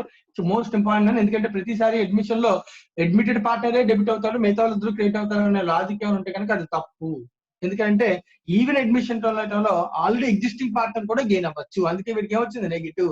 whenever there is a gain he has to be debited. B's capital is 500, C's capital is 2000, A's capital is 2500. That means good will entry ఇలా రాయాలన్నా. So జాగ్రత్తగా అర్థం చేయాలి. Negative వచ్చిన వాళ్ళకి ఏమో debit చేయాలి, positive వచ్చిన వాళ్ళకి ఏం చేయాలి క్రెడిట్ చేయాలి. అంతే తప్ప ఖచ్చితంగా సి అడ్మిట్ అవుతున్నాడు కాబట్టి సీనే డెబిట్ రావాలి, మిగతా ఇద్దరు క్రెడిట్ రావాలని రూల్ ఏమీ లేదు. ఎందుకంటే కొత్తగా వచ్చేవాడు దగ్గర నుంచి డబ్బులు అడగచ్చు షేరు. ఏ బిల్లో కూడా బి ఇంతకు ముందు సెటిల్ చేసుకోలేదేమో, అందుకని ఇప్పుడు ఏ బిని కూడా అడుగుతున్నాడు అని అర్థం. సో బిని కూడా తెమ్మని అడిగాను, నన్ను ఇద్దరు కలిసి వస్తే తీసుకుంటాడని అర్థం. ఇది కాకుండా క్యాపిటల్ తీసుకొచ్చాను క్వశ్చన్ చెప్పాడు. సో క్యాపిటల్ ఎంట్రీ చెప్పాను నేను. సో అయితే CS to purchase 2000 and provide 10,000 అంటే ఆ రెండు 2000 కూడా డబ్బులు తెచ్చాను అనుకుంటేసి సో అప్పుడు ఇంకొక ఎంట్రీ కన్నా క్యాష్ ఆర్ బ్యాంక్ డైరెక్ట్ ఇక్కడ 10,000 ప్లస్ 2000 అంతా 12,000 రాసేసాను ఎంట్రీ. మళ్ళీ cash or bank to capital ఇంకో 2000 రాసే బదులు సో డైరెక్ట్ ఎంత రాసేసి 12,000 రాసి. ఎందుకంటే క్లియర్ గా CS to purchase 1/3 of the good for 2000 and provide 10,000 అది క్యాపిటల్ అన్నాడు. సో క్యాపిటల్ డబ్బులు తెచ్చాను ఊహించుకున్నప్పుడు గుడ్ విల్ కూడా డబ్బులు తెచ్చాను కదా ఊహించుకోవాలి. సో కాబట్టి టోటల్ డబ్బులు ఎంత తెచ్చాను 12,000 తెచ్చాను. సో ఇది పాయింట్ అన్న. సో దీనిలో అందుకని ఏదైనా డౌట్ ఉంటే కనుక అబ్జర్వ్ చేయొచ్చు. క్లియర్ అయిన ఈ పాయింట్. సో ఇంక ఫైనల్ గా సో ఏబి ఫైనల్ గా చెప్పింది క్యాపిటల్స్ గురించి చెప్పాను. Capitals bringing the Capitals to their profit sharing ratio. Last point most important అండి. By bringing in or withdrawing the cash and capitals of A and B are to be made proportionate to that C on their profit sharing basis. So C ని profit sharing basis ప్రకారం తీసుకుని చేయండి అని చెప్తున్నాను వాడు. So C ని base కింద తీసుకుని ఎలా చేయాలి అనేది మనం ఇప్పుడు డిస్కస్ చేయాలి. రైట్. ఇది చేయడం కోసం లాస్ట్ ట్యాబులర్ ఫామ్ లో చేయండి అని ట్యాబులర్ ఫామ్ లో చేస్తాను. చాలా జాగ్రత్తగా అబ్జర్వ్ చేయాలని నేను ఈ పాయింట్ చెప్తున్నాను. ఈ పాయింట్ ఎగ్జామినేషన్ లో ఎక్కువ సార్లు రిపీటెడ్ గా అడుగుతాడు ఇలాగా క్వశ్చన్. ABC ముగ్గురున్నారు. Capital balances as per adjustments. So adjustments లో ఉన్నాయి చెక్ చేద్దాం ఫస్ట్. సో నీ బ్యాలెన్స్ షీట్ లో ఏ క్యాపిటల్ ఎంత ఇచ్చాడు 15,000 ఇచ్చాను ప్లస్ 15 ఇచ్చాను. ఇది కాకుండా నువ్వు ఎంట్రీస్ రాసావు. ఇందాక ఎంట్రీస్ ఏం రాసాం అబ్జర్వ్ చేయను. ఎంట్రీస్ లో రీవాల్యూషన్ రాసాం. రీవాల్యూషన్ లో ఏ షేర్ ఎంత వచ్చింది 1530 వచ్చింది ప్లస్ 1530 రాస్తాను. ప్లస్ 1530 క్రియేట్ అయింది కాబట్టి మళ్ళీ ఏ క్రియేట్ అయిందని మళ్ళీ అంత 2,500 plus 2,500 good will plus right. ఇంకంతే ఏకి సంబంధించి. సో కాబట్టి రెండు కలిపి ఏకి 19,030 అయింది. సో ఏ క్యాపిటల్ బ్యాలెన్స్ 19,030 ఫస్ట్. ముందు నేను వారు చెప్పిన అడ్జస్ట్మెంట్ కాకుండా మనం రాసిన ఎంట్రీస్ వల్ల జరిగిన బ్యాలెన్సెస్ రాస్తాను. ఓకేనా. బీకి చెక్ చేయమన్నాను. బీకి ఆల్రెడీ క్వశ్చన్ లో ఇచ్చిన బ్యాలెన్స్ ఎంత 10,000 ఇచ్చాను. అది కాకుండా ప్లస్ రీవాల్యూషన్ ఎంట్రీలో బీకి ఎంత వచ్చింది 510 రూపీస్ 510. ఓకేనా. ప్లస్ గుడ్ విల్ రూపంలో బీకి డెబిట్ అయిందా మైనస్. So minus 500. ఓకేనా. అంటే 10,010 రూపీస్ అన్న బ్యాలెన్స్. సో 10,010 రూపీస్ ఇక్కడ రాస్తాను. అంటే నువ్వు రాసిన ఎంట్రీస్ వల్ల ఉన్న బ్యాలెన్స్ రాస్తాను. అంతకుమించి చేయాలి. సికి ఎంత అంటే కనుక సికి 12,000 ఏమో డబ్బులు తెచ్చాను అన్న. 12 లో 2,000 గుడ్ విల్ పోయింది. అంటే బ్యాలెన్స్ ఎంత అన్న 10,000. సింపుల్. ఫస్ట్ మనం రాయాల్సింది అంటే మనం రాసిన ఎంట్రీస్ ద్వారా ఉన్న బ్యాలెన్స్ రాసుకోవాలి. సో రాసిన ఎంట్రీస్ ద్వారా ఏ క్యాపిటల్ బ్యాలెన్స్ ఓపెనింగ్ ప్లస్ నువ్వు రాసిన అడ్జస్ట్మెంట్స్ ద్వారా బ్యాలెన్స్ 19,030, బికి 10,010, సికి 10,000. అయితే క్వశ్చన్ ఏం చెప్తున్నాడు పాయింట్ నెంబర్ 4 లాస్ట్ లైన్ ఒకసారి చదివి మన final conclusion. By bringing in or withdraw cash. అవసరమైతే క్యాష్ తీసుకురండి లేకపోతే క్యాష్ విత్డ్రా చేయండి. Of and capitals of A and B are to be made proportionate to that of C. అంటే profit sharing ratio ప్రకారం తీసుకురండి. అంటే 1:1:1 లో ఉండాలి. ప్రాఫిట్ షేరింగ్ రేషియో ఎంత 1:1:1 ఉండాలి. చేసేటప్పుడు ఎవరు బేస్ అంటే C ని బేస్ గా తీసుకోండి. That made the profits proportionate to that of C. C ని బేస్ గా తీసుకోండి. అంటే 1 పాయింట్ కి C కి 10,000 అన్నాను. నేను చెప్తాను చూడు. క్యాపిటల్స్ టు బి మెయింటైన్డ్ ఎంత క్యాపిటల్ ఉండాలో చెప్తున్నాను వాడు. As per the profit sharing ratio taking C as a base. 1 share కి 10 అంటే వీడు కూడా 1 షేర్ కాబట్టి వీడు కూడా ఎంత ఉండాలి 10 ఉండాలి అని చెప్పేది. అదే ప్రాఫిట్ షేరింగ్ రేషియోలో ఉండాలంటే 10 ఉండాలి. మరి 10 ఉండాలి అంటే వీడికి 19,030 రూపీస్ ఉన్నాయి. 10,000 ఉంటే చాలు నాన్న. అంటే వీడు ఏం చేయొచ్చు క్యాపిటల్ ని ఎక్కువ క్యాపిటల్ బ్యాలెన్స్ ఉంది కదా ఏం చేయొచ్చు విత్ డ్రా చేయొచ్చు. 9,030 వీడు విత్ డ్రా చేస్తాను విత్ డ్రా. సో బి 10,010 10,000 ఉంటే చాలా 10 రూపీస్ ఉందంటే 10 రూపీస్ విత్ డ్రా చేస్తాను. Same with draw. వీడు ఇంకేం విత్ డ్రా చేస్తాను. ఇన్ని ఇక్కడ బేస్ తీసుకున్న వీడి షేర్ ఎంత ఉంటే దాని ప్రకారం కౌంట్ చేస్తాం. అంటే ఏమో 9,030 విత్ డ్రా చేస్తానన్నా ఫర్మ్ నుంచి డబ్బులు విత్ డ్రా చేస్తే ఏమవుతుందన్నా తగ్గిపోతుంది. ఏస్ క్యాపిటల్ డెబిట్ ఈ దీన్ని బేస్ చేసుకుని ఒక ఎంట్రీ రాయాలన్న. A's capital account debit 9030. B's capital account debit 10 rupees to cash or bank firm లోంచి డబ్బులు తీసుకెళ్ళిపోతారు. టోటల్ 9040 మనీని విత్ డ్రా చేస్తున్నారు. రైట్. సబ్మిషన్ లో క్వశ్చన్ నెంబర్ 6 క్యాలిక్యులేషన్ ప్రొసీజర్ చెప్పాను. డౌట్ ఏమైనా ఉంటే అడగచ్చాను. ఇదే సిచ్యువేషన్ లో ఒకవేళ కానీ ఇక్కడ 9,000 ఉందనుకున్నాను అప్పుడు 1,000 తీసుకురావాల్సి అంటే ఈడే ఫర్మ్ కి ఇవ్వాల్సి వస్తుంది. వీడు విత్ డ్రా చేయడానికి ఉండదు ఎందుకంటే ఎక్కువ క్యాపిటల్ లేదు కదా. ఒకవేళ 9,000 ఉంటే ఇక్కడ రెండు చోట్ల కూడా ఇద్దరికి ఏముంది నన్ను ఉండాల్సిన దానికన్నా ఎక్కువ ఉంది బ్యాలెన్స్. సో కాబట్టి వీళ్ళు విత్ డ్రా చేస్తారు ఫర్మ్ లో నుంచి. ఫర్మ్ డబ్బులు ఇస్తున్నాను వీళ్ళిద్దరికి ఏకి బికి ఫర్మ్ డబ్బులు ఇస్తాం. Right, doubts? Question number 6 admission clear అనా? Yes, sir. అడ్మిషన్ అయిపోయిందా? నెక్స్ట్ వన్కి వెళ్దాం మరి అయితే మా ఇందాక అడిగిన దానిలో మీరు అడిగినటువంటి క్వశ్చన్స్ లో అడ్మిషన్, ఇంట్రడక్షన్, అడ్మిషన్ అయిపోయిందనా? నెక్స్ట్ క్వశ్చన్ వచ్చేటప్పటికి రిటైర్మెంట్ లో అడిగారు.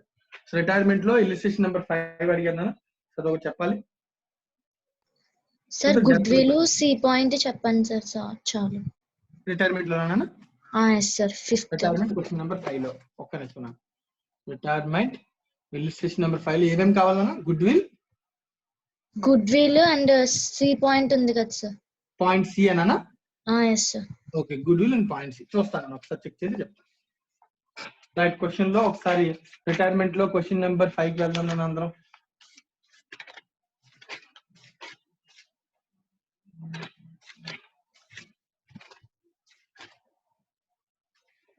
సో ఇలిస్ట్రేషన్ నెంబర్ 5 లో వాళ్ళు చెప్తున్న క్వశ్చన్ అంతా ఒకసారి చదివి అమ్మాయికి కావాల్సినటువంటి 2 పాయింట్స్ చెప్తాను. ఒకటి గుడ్ విల్, ఒకటి క్యాలిక్యులేషన్ అడిగారు, పాయింట్ నెంబర్ సి అడిగారు, 2 పాయింట్స్ ఎక్స్ప్లెయిన్ చేస్తాను. సో జాగ్రత్తగా అబ్జర్వ్ చేయండి. Question number 5. Dole Company is a partnership firm with partners A, B, C. Profit sharing ratio 10:6:4. The balance sheet of the firm as on 31st March 2015 as follows: capitals ABC 80/20/30 1,30,000, reserves unapportioned 20,000, long term debt 3 lakhs, bank quota 44, trade payables 1,70,000, land 10, buildings 2 lakhs, plant machinery 1,30,000, furniture 43,000, investments 12,000, inventories 1,30,000, trade receivables 1,39,000. Right, the total 6,64,000 balance sheet. It was mutually agreed that B will retire from the firm and in his place D will be admitted as a partner with effect from 1st April 2015. Right now, ఒకరేమో retire అవుతున్నారు, ఒకరేమో admit అవుతున్నారు. For this purpose the following adjustments are to be made. So దానిలో goodwill is to be valued 1 lakh, but the same will not appear in the books of the firm of the reconstituted firm. So goodwill సంబంధించి దగ్గర నేను point direct చెప్పేస్తాను. First goodwill గురించి complete అయిపోతున్నాను. So goodwill ఎప్పుడు calculate చేసినా మనం చేయాల్సింది ఏంటి? ఒక టేబుల్ తయారు చేసుకోమన్నాను. సో 3 పార్ట్నర్స్ అనుకుంటే కాదు, 4 కొత్తగా ఒకటే అడ్మిట్ అవుతున్నారు. 4 కాలమ్స్ పెట్టండి. సి ఎవరు పార్ట్నర్స్? ఏబిసి, సిఏబిసి. కొత్తగా వస్తున్న వాడు ఎవడు? డి నన్న. ఎవరు రిటైర్ అవుతున్నారు? B will retire. So B is a retiring partner. D is a new partner. First identification. What is an old ratio? Old ratio లో ABC ముగ్గురే ఉంటారు నాన్న, D ఉండడు. కొత్తగా వస్తుంది కదా వాడు, మా అర్థమవుతుందా? సో D అనేవాడు ఉండడు నాన్న. సో జాగ్రత్తగా అబ్జర్వ్ చేయాలి. ABC ముగ్గురు కలిపి ఎంత రేషియో ఉంది నాన్న అంటే కనుక రేషియో వచ్చి క్వశ్చన్ లో 10:6:4 అన్నాను. 10/20, 6/20, 4/20. ఇది ఓల్డ్ రేషియో నాన్న. What is the new ratio? ఇప్పుడు కొత్తగా డి వస్తున్నప్పుడు ముగ్గురికి కలిపి రేషియో ఏమైనా ఇచ్చాడా? 4కి అయినా డి ఉండడు. ఇప్పుడు కొత్త రేషియోలో బి ఉండడు, ఎందుకని? రిటైర్ అయిపోతున్నాను నాన్న. సో ఏసిడికి మధ్యలో రేషియో ఉందా అంటే కనుక రైట్, పాయింట్ సి లో చాలా క్లియర్ చెప్పాను. Mister A, C and D new profit ratio 2:2:1 2/5 ఏకి, నెక్స్ట్ సికి నాన్న 2/5, డికి 1/5. సింపుల్ అని ఇలా క్యాలిక్యులేట్. ఎప్పుడు రేషియోస్ రాసుకోవడమే. రేషియోస్ రాసుకుని ఒక సింపుల్ క్యాలిక్యులేషన్ చేసుకోవచ్చు. ఈ సెటిల్మెంట్ లో old ratio minus new ratio calculate చేద్దాం. 10/20 minus 2/5. So that equals to 20 is an LCM. 4 times 40, sorry, 1 time 10, 4 times 8. So అంటే 2/20 నాన్న. పాజిటివ్ నెంబర్ అంటే is a gaining partner. A is a gaining partner. Negative వస్తే సాక్రిఫైయింగ్ partner. గుర్తుంది కదా? Sorry, positive వస్తే సాక్రిఫైయింగ్ partner, negative వస్తే gaining partner. So B 6/10 minus 6/10 6/20. So 6/20 minus 0 6/20. So is a positive number. Is also a sacrificing partner. Retire అవుతుంది కదా, sacrifice. ఏ కూడా sacrifice. సరే, ఏ retire అవ్వట్లేదు, సాక్రిఫై ఎందుకు అవుతారు? అదే చెప్పాను నేను. ఓ రిటైర్ అవుతున్నాడే సాక్రిఫైస్ అవ్వాలి, మిగతా సాక్రిఫైస్ అవ్వకూడదు రూల్ ఏమీ లేదు. రైట్, 10 5 4 8. రైట్, 10 - 8 పాజిటివ్ వచ్చింది. ఇంకా క్యాలిక్యులేషన్ చెక్ చేసుకోవడం, అంతకుమించి ఏం లేదు. 4/20 minus 2/5 that equals to మళ్ళీ LCM 20. 4 minus 5 లో 4 times 4 to 8. So minus 4/20 is a negative అంటే గెయినింగ్ పార్ట్నర్. సిని క్రెడిట్ చేయాలి, సిని డెబిట్ చేయాల్సిందే. సో డికి వచ్చి 0 minus -1/5 is also negative. So negative వచ్చిన ఇద్దరు డెబిట్ అవ్వాలి. ఎలాగా? C capital account debit, D capital account debit. అంటే ఇలా సెటిల్మెంట్ అలా ఉంది నాన్న.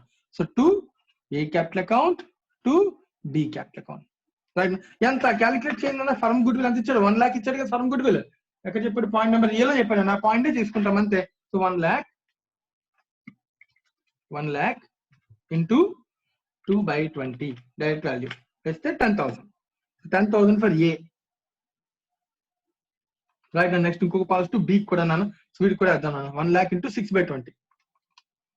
సో 2 కంటే 3 టైమ్స్ అయింది అంతకుమించి చేయలేదు. 1 lakh into 6/20 30,000 3 టైమ్స్ అయిందని చెప్పాను కదా.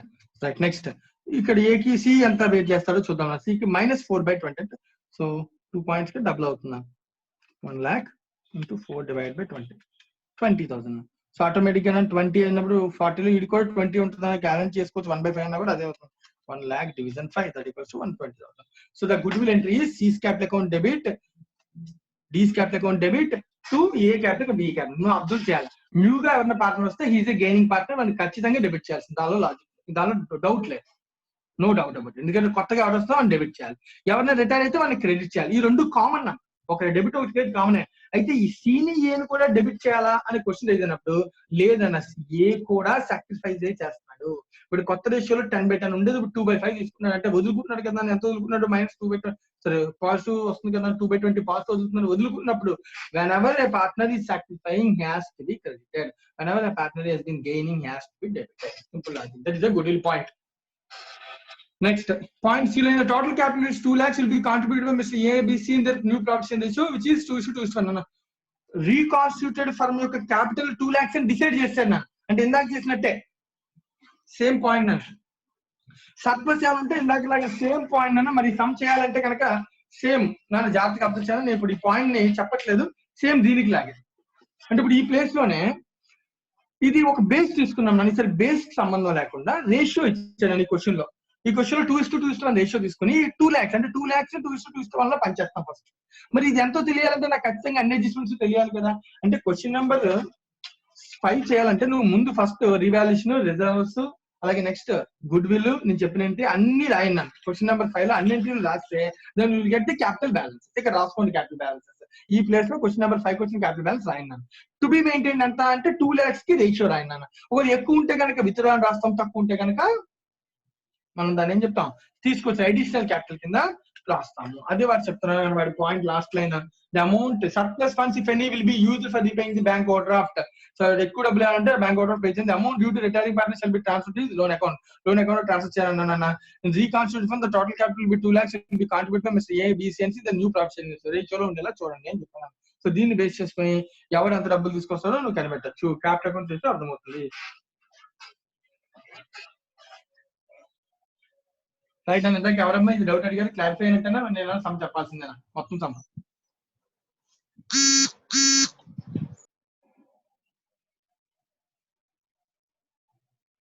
సత్య శ్రీలక్ష్మి అని ఇందాక అడిగింది రిటైర్మెంట్ క్వశ్చన్ ఎవరమ్మా అడిగింది? సార్ కాస్ట్ శిరీష సార్. శిరీష ఇది నువ్వు చేసుకోగలవా? ఇది రిమైనింగ్ ఏమైనా చెప్పనా?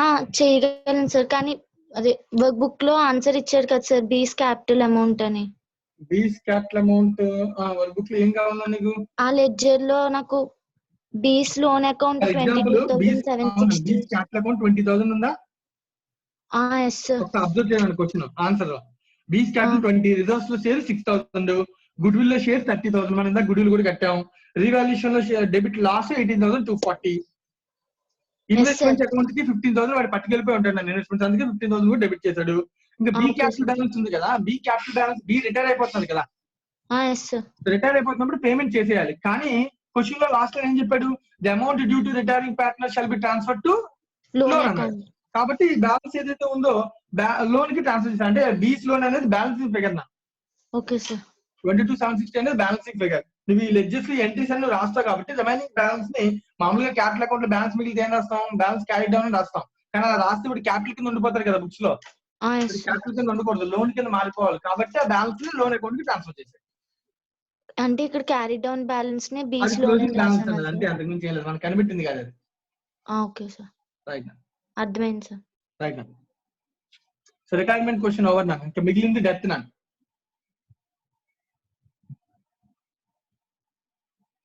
సో డెత్ మీద ఉన్న క్వశ్చన్స్ కి వెళ్తాను నేను. సో జాగ్రత్తగా అబ్జర్వ్ చేయండి. డౌట్స్ ఉంటే కనుక మళ్ళీ అడగండి. సో డెత్ మీద క్వశ్చన్స్ ఏమేమి అడిగారు ఒకసారి నోట్ చేసుకున్నాం. ఒకసారి పాతికి చూస్తాను ఒకసారి ఉండండి. సో డెత్ మీద క్వశ్చన్స్ ప్రాక్టీస్ క్వశ్చన్ 2 అడిగారు నాన్న. అలాగే ప్రాక్టీస్ క్వశ్చన్ 1 లో డి పాయింట్ అడిగారు. అలాగే ఇంకా నెక్స్ట్ డెత్ లో ఇలిస్ట్రేషన్ నెంబర్ 3 థర్డ్ పాయింట్ అడిగారు. ప్రాక్టీస్ క్వశ్చన్ 1 లో ప్రాఫిట్ షేరింగ్ రేషియో అడిగారు. సో ఒకసారి రాస్తాను ఇక్కడ డెత్ సమ్స్ అన్ని కూడా ఒక దగ్గర ఉంటే బెటర్. ప్రాక్టీస్ క్వశ్చన్ 1 లో ప్రాఫిట్ ఎలా పంచుకున్నారు, ప్రాఫిట్ అప్పోర్షన్మెంట్ అడిగారు. నెక్స్ట్ ప్రాక్టీస్ క్వశ్చన్ నెంబర్ 2 మొత్తం అడిగారు. సో అందరూ కూడా ఇంతకు అక్కడ కూడా పైన కూడా ఆల్రెడీ 1 లో డి పాయింట్ కూడా అడిగారు నన్ను. రైట్, అంటే ఇది చేసిన ప్రాఫిట్ షేరింగ్ రేషియో ఉంటుందో సో చెక్ చేద్దాం. నెక్స్ట్ ఇలిస్ట్రేషన్ నెంబర్ 3 లో థర్డ్ పాయింట్ అడిగారు. రైట్, ఈ 3 చూద్దాం. Practice question 1 and 2, illustration number 3. So చిన్న చిన్న పాయింట్స్ ఉన్నాయి, ఫస్ట్ చెప్పేస్తాను. క్వశ్చన్ నెంబర్ 2 లో మొత్తం చెప్పాలి లేదని తర్వాత డిసైడ్ చేద్దాం. ముందు ప్రాక్టీస్ క్వశ్చన్ 1 లో ప్రాఫిట్ అపోర్స్మెంట్, అండ్ ఇలిస్ట్రేషన్ నెంబర్ 3 లో థర్డ్ పాయింట్ ఏంటి, దాని ఎక్స్ప్లెనేషన్ ఏంటి అని డెత్ లో క్వశ్చన్స్ అడిగారు. నేను వాటికి వెళ్తున్నాను. సో డెత్ కి వెళ్తున్నాను. So death of the partner first illustration number 3 కి వెళ్తాను.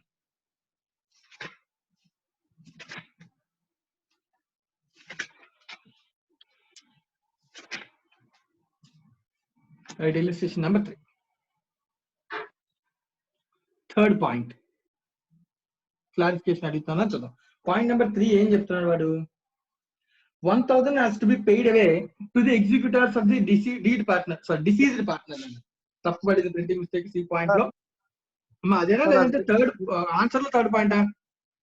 రిక్వైర్డ్ టు షో లో థర్డ్ పాయింట్. ఓకే, రిక్వైర్డ్ లో థర్డ్ అంతేనా? Which account to be debited and which account to be created if the provision for doubtful debts in the balance sheet was to be found unnecessary to maintain at the death of the deceased. దానిలో ఏముందన్న provision ఉంది కదా, balance sheet లో provision ఎంత ఉంది, 300 ఉంది. Which account has to be debited, which account has to be created if the provision for doubtful debts in the balance sheet was to be found unnecessary. Provision వద్దనుకున్నా, దాన్ని reverse చేస్తావా? Provision కి ఏంటి ఏం రాస్తాం జనరల్ గా? P&L to provision అంతేనా? అంతేనా కదా?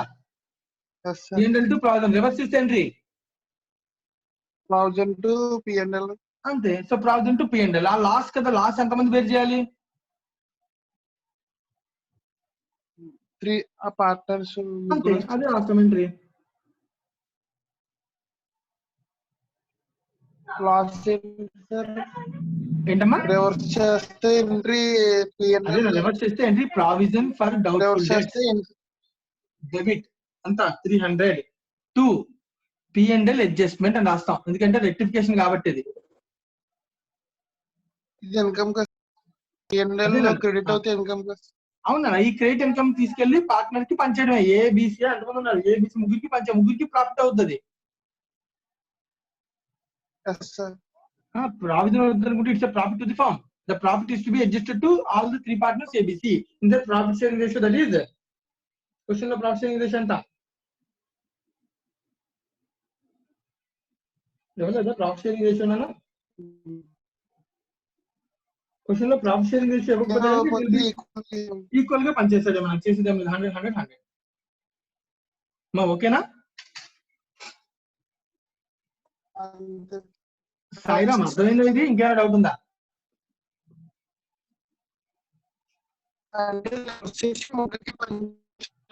సాయిరామ్ వాయిస్ క్లారిటీ రావట్లేదు. సాయిరామ్ ఒకసారి మళ్ళీ చూడు, మళ్ళీ ఒకసారి చెప్పు ఏంటి అంటే ప్రావిజన్ ఎందుకు సార్ అలా ముగ్గురికి పనిచేసాడు? నన్ను ఒక ప్రాఫిట్ ఉంది, 1,00,000 రూపాయలు ప్రాఫిట్ ఉంది నాన్న. ఒక ఎక్స్పెండిచర్ క్రియేట్ చేసావు నాన్న, ఆ తర్వాత ఎక్స్పెండిచర్ వద్దు అన్నా.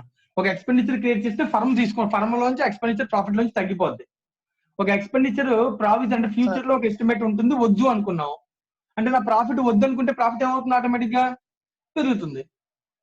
మరి పెరిగినప్పుడు ఆ ప్రాఫిట్ ఎవరు పంచుకోవాలి? ముగ్గురు. ఇది క్యాపిటల్ అకౌంట్స్ లో అది వేయలేదండి సార్, ప్రావిజన్ వేయలేదన్నా? సరిపోయింది. చెక్ చేస్తాను, ఒక్క నిమిషం. నన్ను వేయలేదా అది? అంటే పాయింట్ నెంబర్ 3 అని చెప్పి వేయలేదు అనుకోండి సార్. ఓకే, సపరేట్ గా అడిగాడు వేయలేదు నన్ను, అంతే. అది క్వశ్చన్ లో లేదు కదా. ఒకవేళ అయితే ఏం చేస్తామని అడిగారు తప్ప, లేకపోతే లేదు. జనరల్ గా క్వశ్చన్ లేదు కాబట్టి లేదు. పాయింట్ నెంబర్ 3 కి సపరేట్ సొల్యూషన్ లో చెప్పాడు చూడు వాడు. Provision has to be credit Yes, sir. balance, to close it has to be debited, becomes gain to the partner, it has to be transferred to capital accounts. Okay sir, అది అర్థమైంది. ఎప్పుడు thank you ఆ point ముందే question లో ఉంటే చేయాలని, లేకపోతే లేదు. రైట్ నా? సార్. ఓకే, నెక్స్ట్ ఇంకా నీకు ఇంకో క్వశ్చన్స్ ఇంకేమడిగో. ప్రాక్టీస్ క్వశ్చన్ 1 లో profit apportionment. Yes sir. So practice question 1 లో ప్రాబ్లం ఏంటంటే ప్రాఫిట్ అపోర్షన్మెంట్ అంటే ప్రాఫిట్ ఎలా క్యాలిక్యులేట్ చేస్తారో తెలియలేదా? Yes sir. మన నెక్స్ట్ ప్రాక్టీస్ క్వశ్చన్ 1 లో ప్రాఫిట్ సంబంధించిన క్వశ్చన్ మొత్తం చదువుతాను, ఎందుకంటే మధ్యలో కన్ఫ్యూషన్ లేకుండా. సో మొత్తం క్వశ్చన్ అంతా చదివి, సో దానిలో ప్రాఫిట్ సంబంధించిన ఇన్ఫర్మేషన్ ఎక్స్ప్లెయిన్ చేస్తాను, అబ్జర్వ్ చేయండి. The balance sheet of the seed, plant and flower, ముగ్గురు పార్ట్నర్స్ అన్న సీడ్, ప్లాంట్, ఫ్లవర్ ముగ్గురు పార్ట్నర్స్ ఉన్నారు. మా అందరికి స్క్రీన్ కనబడుతుంది కదా క్లియర్ గానే? Right. The balance sheet of the seed, plant and flower as of 31st December 2016 was under. So capital data ఇచ్చాడు, బ్యాలెన్స్ షీట్ డేటా మొత్తం ఇచ్చాడని ఇచ్చి, ద ప్రాఫిట్ షేరింగ్ రేషియో ఇచ్చాడు 5:3:2, అది కూడా ఇచ్చాడు. And first May plant died, so చనిపోయింది 1st May 2017, అంటే ఎన్ని నెలల తర్వాత? 4 months తర్వాత చనిపోయినా. First observation. సో ఈ రెండు డేట్ వచ్చి 31st December 2016 అన్న. ఇక్కడ నుంచి కరెక్ట్ గా 4 months బిజినెస్ చేశాక 1st May 2017 లో పర్సన్ చనిపోయాడు. డెత్ జరిగింది, డేట్ ఆఫ్ డెత్. ఓకేనా? Right. Next good will values అన్ని డేట్ ఆఫ్ డెత్ లో ఉన్న పాయింట్స్ అన్ని అబ్జర్వ్ చేసి మీరు చేయొచ్చు. Deceased partner, point B చూడండి. Deceased partner to be given the share of profits up to the date of death on the basis of previous year. So previous year లో profits ఎంత ఉన్నాయి ఇక్కడ వీడికి నీకు మిగతా అన్ని తెలిసిన మిగతా అన్ని కూడా గుడ్ విల్ కట్టాలి, క్యాలిక్యులేట్ షేర్ చేయాలి, రీవాల్యుయేషన్ షేర్ చేయాలి, రిజర్వ్స్ ఉంటే పంచాలి. ఇది కాకుండా నేను డెత్ లో చెప్పిన ఎక్స్ట్రా పాయింట్, నేను up to date of death profit లో షేర్ ఇవ్వాలి అన్నాను. ప్రాఫిట్ ని షేర్ చేయాలంటే ప్రీవియస్ ఇయర్ బేస్ చేసుకోమన్నాడు. 16 year, మన ఏ ఇయర్ లో ఉన్న 15 లో ఉన్న 16 year లో ప్రాఫిట్ ఎంత? 12, 13, 14, 15 ఇచ్చాడు. 4 years ఇచ్చాడు వాడు. 15 years ఇచ్చాడు, 16 years ఇవ్వలేదండి. చెక్ చేద్దాం నన్ను ఒక నిమిషం. అలాగే next fix assets upward downward, they are not to effect goodwill, summers immediately balance remain, loan account transfer చేయండి. Seed and flower agree to continue 3:2. అమ్మ క్వశ్చన్ ఏదో మిస్టేక్ ఉందమ్మా. నాకు తెలిసి ఆ ఇయర్స్ 12, 13, 14, 15 కాదు, 13, 14, 15, 16 అయి ఉండాలి. లేకపోతే కనుక 16 year ప్రాఫిట్ లేకుండా మనం అలా చేస్తాం. మనం 17 year లో ఉన్నాం ఇప్పుడు ఇక్కడ. రైట్. 16 year కి ప్రాఫిట్ అంటే వాడు ఇచ్చిన 2015 అనేది 16 అయి ఉండాలి, 14 అనేది 15 అయి ఉండాలి. సో రివర్స్ అన్న 1 year ఎక్సర్సైజ్ ఛాన్స్ ఉందన్న. అప్పుడు మాత్రమే ఇప్పుడు ఏమవుతుంది, ఇది లాస్ట్ ఇయర్ అంటే 15,000 అవుతుంది ఇంటూ ఎన్ని నెలల పాటు చేశాడు వీడు? 4 months చేశాడు, 4/12 ఇంటూ, మా అర్థమవుతుందా? వీడి షేర్ నాన్న ఫస్ట్ ప్రాఫిట్ లాస్ట్ ఇయర్, దానిలో 4 months ప్రాఫిట్ ఎందుకు కట్టాం? 4 months బిజినెస్ జరిగిన తర్వాత వీడు చనిపోయాడు కాబట్టి. ఈ ప్రాఫిట్ లో వీడికి షేర్ ఎంత వస్తుంది? చనిపోయిన పార్టీ ఎవరు? ప్లాంట్ షేర్ ఎంత? 3/10. So 3/10. This is the calculation of share of profit. 15,000 into 4/12, 15,000 into 4 division 12 into 3 division 10, that equals to 1,500. And the share of profits up to the date of death is 1,500. మా అదేనా అడిగారు ఇందాక? So clarify అయిందంటేనా అది?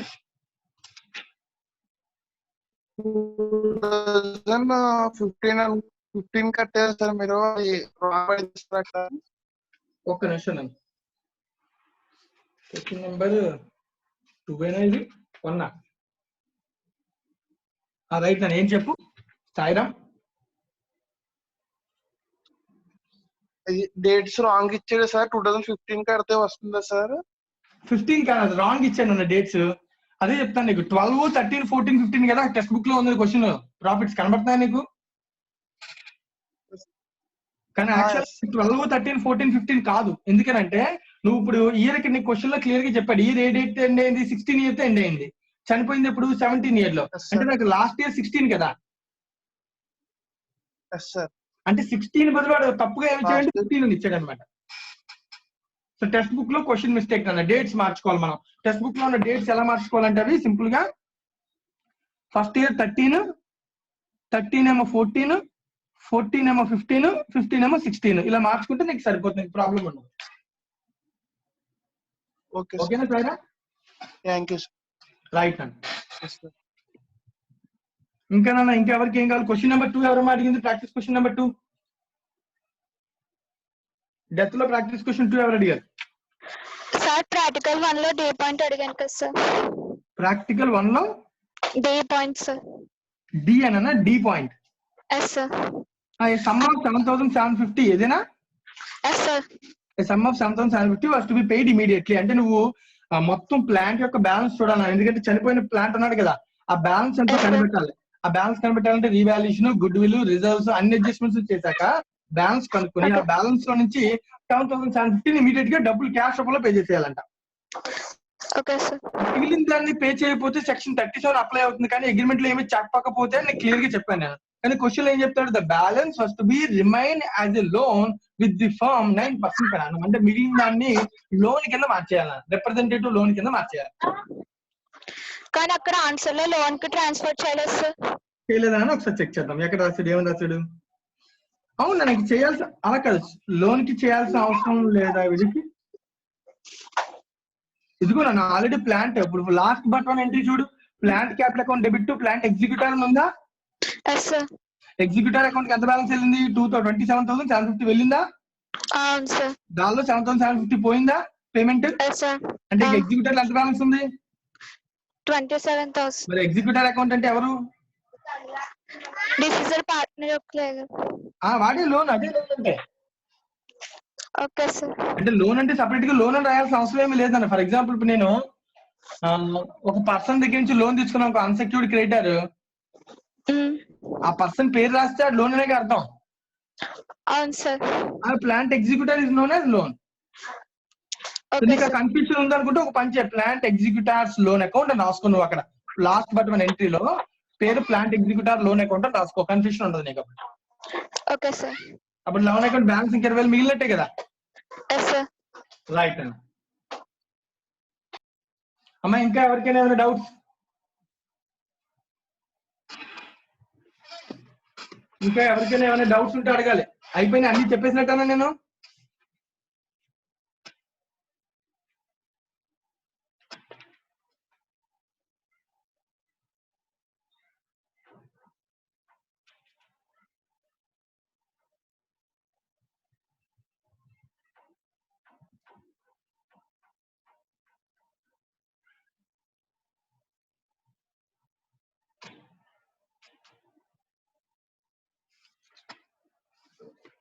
అమ్మా ఇంకెవరికైనా ఏమైనా చెప్పాలా?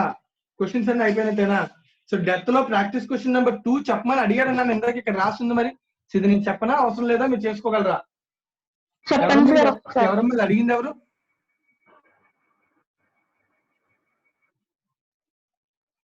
Practice question number 2 అడిగింది ఎవరమ్మా? చెప్పండి సార్ ఒకసారి. మహాలక్ష్మియా? ఓకే రైట్ అండి. ప్రాక్టీస్ క్వశ్చన్ 2 లాస్ట్ అన్న, అది కూడా కంప్లీట్ చేసేస్తే సో దీంతో పార్ట్నర్షిప్ లో డౌట్స్ అన్ని కంప్లీట్ అయిపోతాయి. చెప్పేసుకుందాం నన్ను.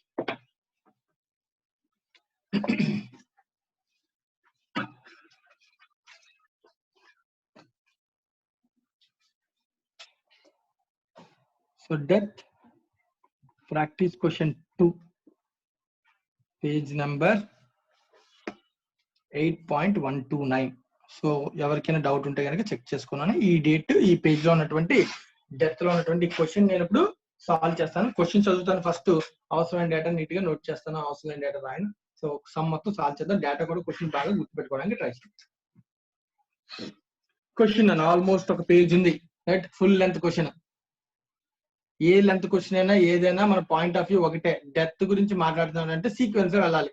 Revolution, goodwill, reserve, profit up to the rate of death, after the date of death settlement. ఏ క్వశ్చన్ లో ఏమడితే అది. So up to the rate of death అడిగారా, చనిపోయిన తర్వాత సెటిల్మెంట్ కూడా అడిగారా, సో ఏమడితే అది చేయాలి. సో చూద్దాం క్వశ్చన్ లో ఏమంటున్నా అన్ని చెక్ చేద్దాం. ఫస్ట్, సో ముగ్గురు పార్ట్నర్స్ ఉన్నారంటే Peter, Paul and Prince were partner sharing profits and loss in the ratio 2:1:1. It was provided in the partnership deed that in the event of retirement or death of a partner, he or his legal representative would be paid. అంటే death అయితే, చనిపోతే ఏమి ఇవ్వాలో చాలా clear గా information ఉందా, చనిపోయినా retire అయినా. The balance in capital account లో ఏమైనా బ్యాలెన్స్ ఉంటే ఇవ్వాలి, రైట్? ఈ share of goodwill of the firm 2 years purchase of normal average profits after charging interest on fixed capitals for the last 3 years to 31st December preceding the retirement or death. చనిపోయిన ముందున్నటువంటి 31st December కి 3 years ఈ share of goodwill firm 2 years purchase చేయాలి, normal average after for last 3 years. 3 years profits కి average కట్టి into 2 చేస్తే వచ్చే good will కి షేర్ ఇవ్వాలి అని చెప్తున్నాను. the share of profits from the beginning of the accounting year to the date of retirement or death, which shall be taken on proportionate basis for the profits of the previous year, has increased by 25%. నన్ను points మనం already నేర్చుకున్నాం death లో revaluation reserve up to the rate of death profit previous year base కదా, దాన్ని base చేసుకుని చేయమని చెప్తున్నాను. అలాగే interest on fixed capital at rate of 10% per annum ఇవ్వాలంట. So payable to the partners will not be payable in the year of death retirement. General గా interest pay చేయాలి, కానీ రిటైర్మెంట్ డెత్ టైంలో అది ఇవ్వము, వారికి అది ఇవ్వాల్సిన అవసరం లేదు. ఇంట్రెస్ట్ ఆన్ ఫిక్స్డ్ క్యాపిటల్స్ వద్దు అని చెప్తున్నాను.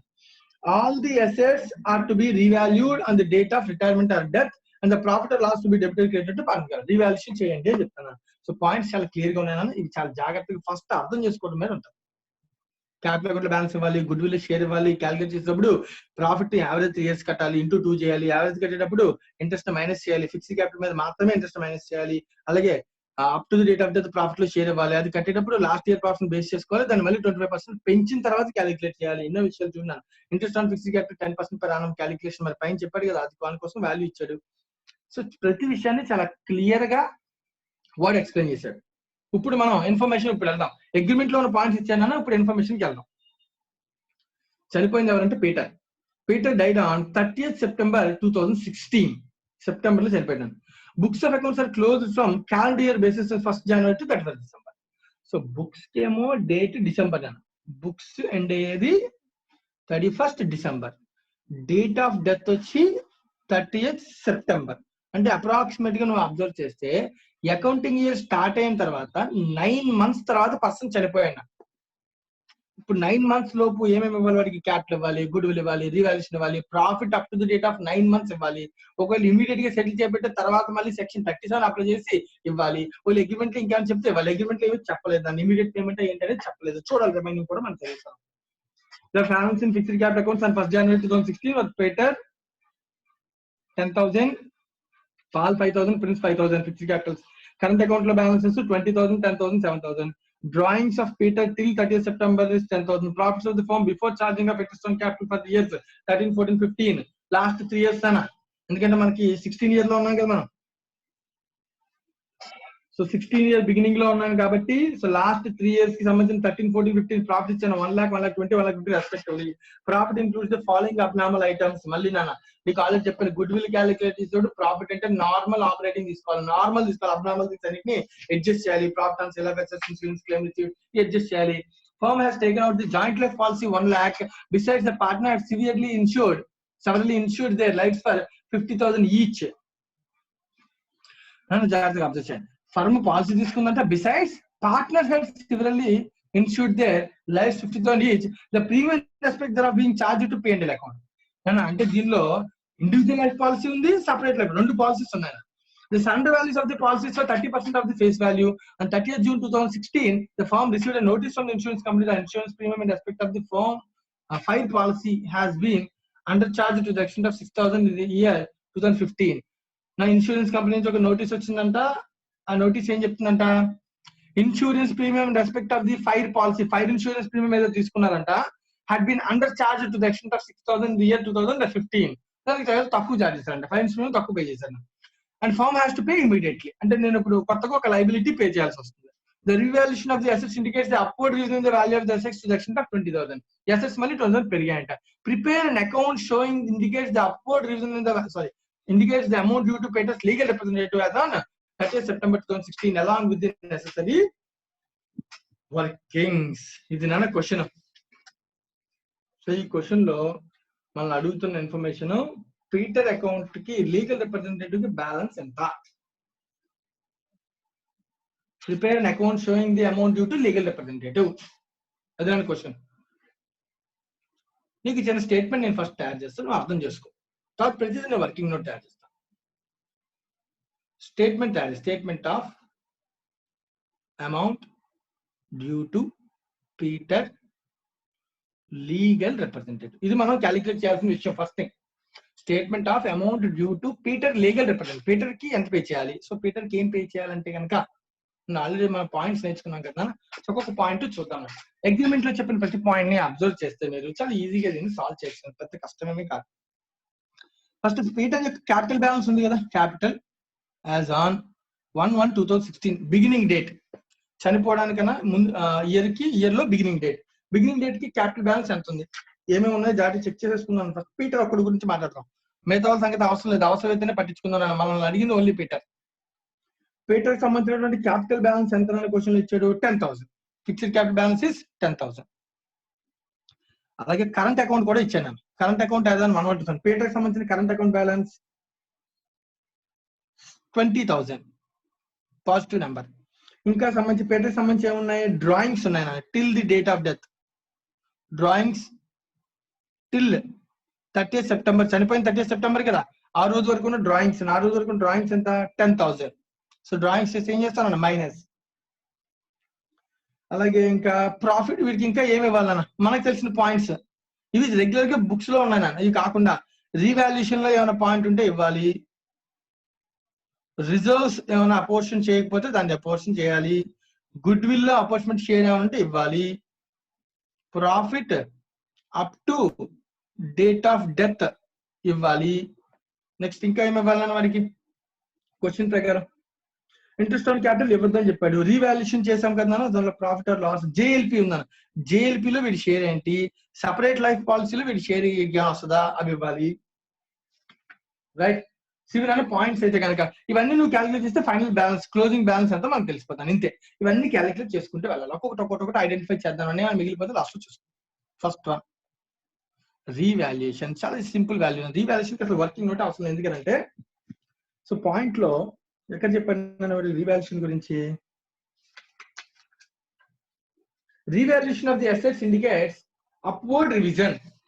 మరి రీవాల్యుయేషన్ లో షేర్ చెప్పాడు కదా, upward revision in the value ఎంత 20,000 వచ్చాడు. సింపుల్ గా దీన్ని క్యాలిక్యులేట్ చేసేసాను. 20,000 అప్వర్డ్ రివిజన్. అసెట్స్ పెరిగితే ప్రాఫిట్ కదా, ప్రాఫిట్స్ వీడి షేర్ ఎంత వస్తుంది, పీటర్ షేర్ ఎంత అని చెప్పాడు క్వశ్చన్ లో. పీటర్ షేర్ వచ్చి 2/4, హాఫ్ నన్ అంటే డివైడ్ బై 2, హాఫ్ అంటే 10,000. 2/4 that equals to 10,000. Positive none. Revaluation లో ప్రాఫిట్ అప్వర్డ్ అయింది, ప్రాఫిట్ లో షేర్ ఇవ్వాలి. మా ఎంట్రీస్ ఏం అవసరం, టైం వేస్ట్ వరకు. పీటర్ బ్యాలెన్స్ అడిగాను నేను. పీటర్ కి రీవాల్యూషన్ లో 20,000 ప్రాఫిట్ వచ్చినట్టు వాడి షేర్ 2/4 కాబట్టి వాడి క్యాపిటల్ అకౌంట్ ఆటోమేటిక్ 10,000 పెరుగుతుంది. నెక్స్ట్ రిజల్ట్స్ ఏమైనా అన్అపోర్షన్ ఉన్నాయా క్వశ్చన్ లో, అలాంటి డేటా ఏమైనా ఉందా క్వశ్చన్ లో, రిజల్ట్స్ అన్అపోర్షన్ అని.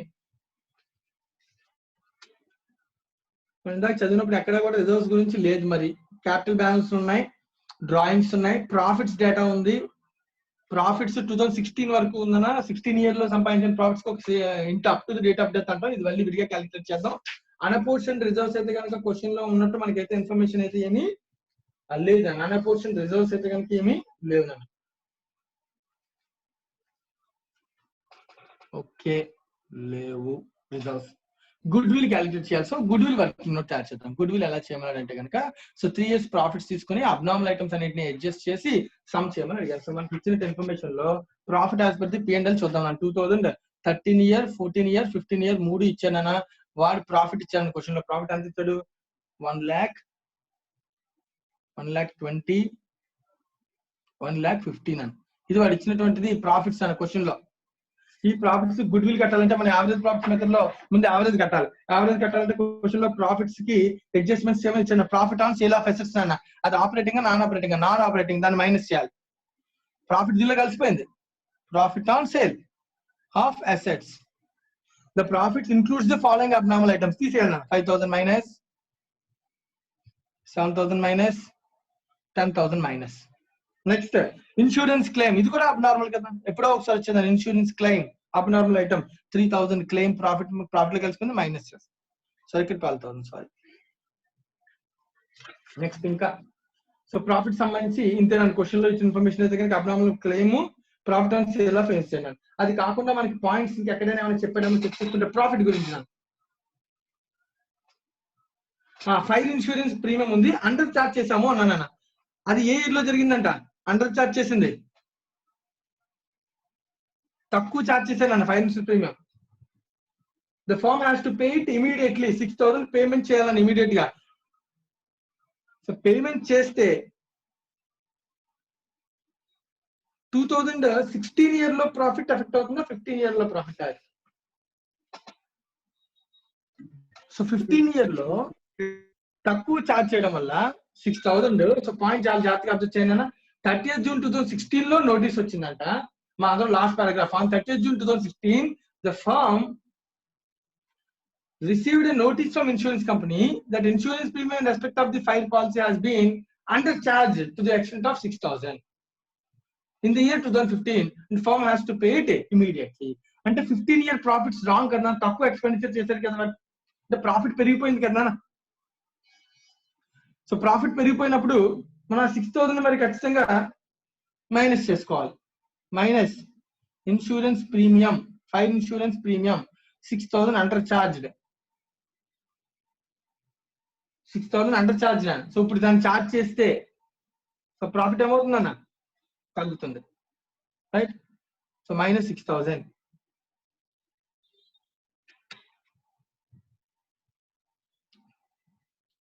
Right, next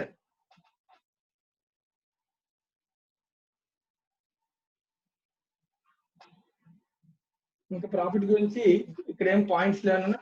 rectification of errors లో కూడా ఒకటే పాయింట్ ఉంది, కేవలం ఇన్సూరెన్స్ ప్రీమియం. దాని తర్వాత ఇంకా అక్కడ పాయింట్స్ చెప్పాడు, జాగ్రత్తగా అబ్జర్వ్ చేస్తే గుడ్ విల్ క్యాలిక్యులేషన్ లో సరిపోతుందా ప్రాఫిట్ తీసుకోవచ్చు అంటే ప్రాఫిట్ ని తీసుకునేటప్పుడు after charging interest on capital అన్నాను. So minus interest at rate of interest on capital ఎంత పర్సెంటేజ్ చెప్పాను పాయింట్ అగ్రిమెంట్ లో పాయింట్ నెంబర్ 4 లో 10% అని చెప్పాను అనమాట. So interest on capital minus చేయాలి. సో ఫిక్స్డ్ క్యాపిటల్స్ ఎంత ఉన్నాయి, 1,10,000, 5,000, 5,000 ఉన్నాయి. సో 10,000 మీద 10% అంటే 1,000 అర్థమవుతుందని చెప్పాను నేను. సో 1,000 ఒక్కడికి రాను, అది ఒక వీడికి. So 10 + 5 = 20,000 direct. సో 20,000 మీద 2,000. సో ఫస్ట్ ఇయర్ లో 2,000, సెకండ్ ఇయర్ లో కూడా 2,000 మైనస్ చేయాలి, థర్డ్ ఇయర్ లో కూడా 2,000 మైనస్ చేయాలి. ఇంట్రెస్ట్ ఆన్ క్యాపిటల్ కూడా మైనస్ చేయాలి, ఎందుకంటే మనకి ఇంట్రెస్ట్ ఆన్ క్యాపిటల్ అపోర్ట్మెంట్ తీయాలి. మనకి ఇచ్చిన profits P&L, profit of the firm before charging interest అని చెప్పాడు కాబట్టి ఇది మైనస్ చేయాలి. ఒకవేళ ఆఫ్టర్ చార్జింగ్ ఇంట్రెస్ట్ అని చెప్పండి ఇది మైనస్ చేయాల్సిన అవసరం లేదు. సో గుడ్ విల్ కి సంబంధించి ఇది ఒకటి మైనస్ చేయాలని క్వశ్చన్ లో ఇంకా ఎక్కడైనా ఏమైనా చెప్పాడా. సో ఇంట్రెస్ట్ ఇవి కాకుండా ఇవన్నీ మైనస్ చేస్తే కనుక మనం ఫైనల్ గా what is the balance of profits. So 1 lakh minus 5 minus 2 minus 5 plus 10,000 తీస్తే 90,000 అను. సో 120 లో 9,000 తో 1,11,000. సో 15,000 లో 1,50 లో 10 plus 12 22 plus 8 30,000 తీస్తే 1,20,000 అన్న. వీటన్నిటికీ సింపుల్ యావరేజ్ ప్రాఫిట్స్ మనం క్యాలిక్యులేట్ చేసుకుంటే కనుక 90,000 plus 1,11,000 plus 1,20,000 division 3 that equals to 1,07,000. So simple average is 1,07,000. So simple average కట్టిన దాని నుంచి గుడ్ విల్ అన్న. So 1,07,000 average profits into number of years తీసుకున్నాడు. 2 into 2 చేస్తే కనుక that equals to 2,14,000 అన్న. ఈ గుడ్ విల్ లో వీడికి షేర్ ఆన్సర్ వస్తుంది into 2/4 that equals to 1,07,000 అన్న. గుడ్ విల్ లో షేర్ ఆఫ్ ప్రాఫిట్స్ కడతాను. ఇది నీళ్ళు goodwill share, goodwill firm goodwill value 2,14.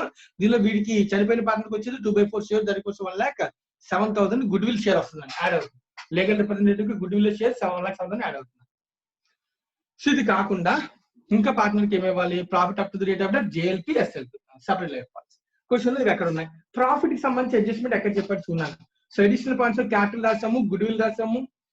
His share of profits from beginning of the accounting year to the date of death or retirement which shall be taken to the proportionate base of the previous year. Profits of the previous year increased by 25%. Previous year profits enta first 1,50,000. So దానిలో మనం check చేయాలన్నా ఆ profits ని base చేసుకుని వాటిలో 25% పెంచి మనం some చేయమని అడుగుతున్నాను అన్నమాట. సో 25% పెంచాలని చెప్పాడు. సో పెంచుతాం నన్ను. ఇంకా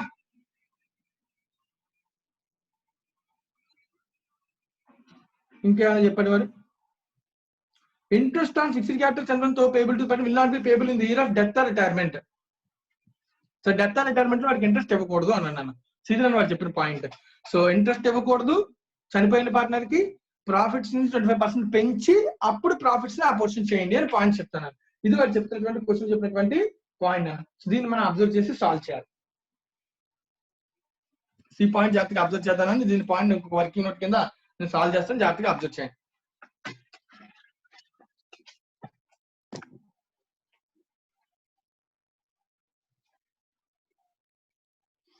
share of profit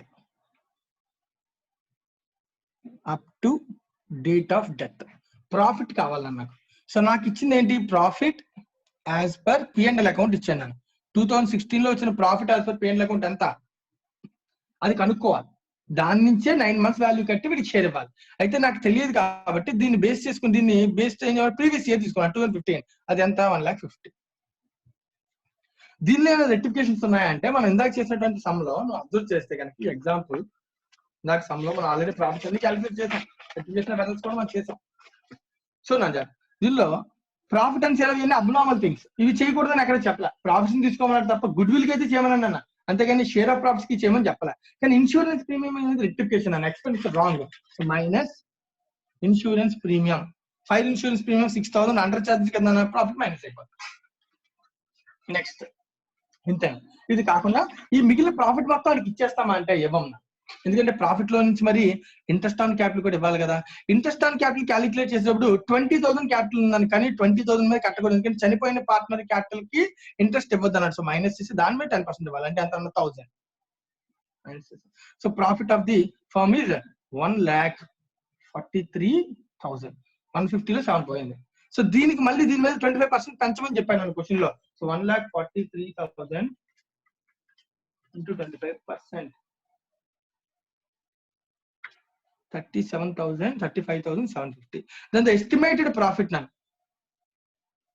Estimated profit for 2016 ఎంత అంటే కనుక 1 year ప్రాఫిట్ అనేది ఎంత అంటే కనుక 35,750 ప్లస్ 1,43,000 that equals to 1,78,750. ఇది ప్రాఫిట్ అని. ఇప్పుడు వీటికి షేర్ కట్టాలి. దీనిలో షేర్ ఎలా కట్టాం? Share of Peter 1,78,750 for full year నాన్న. కానీ దీనిలో వీడు చనిపోయింది ఎన్ని నెలలో? 9 months లో చనిపోయాడు, ఎందుకంటే డేట్ ఇచ్చారు కదా 30 September.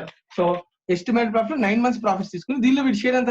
Half 2/4 into 9 division 12 into 2 division 4 that equals to 1,78,750 into 9 division 12 value వచ్చింది 1,34,000 వచ్చింది, into 2 division 4 that equals to 67,031.25 rupees వీటికి పేమెంట్ చేయాలని మనం ప్రాఫిట్ షేర్ నాన్న.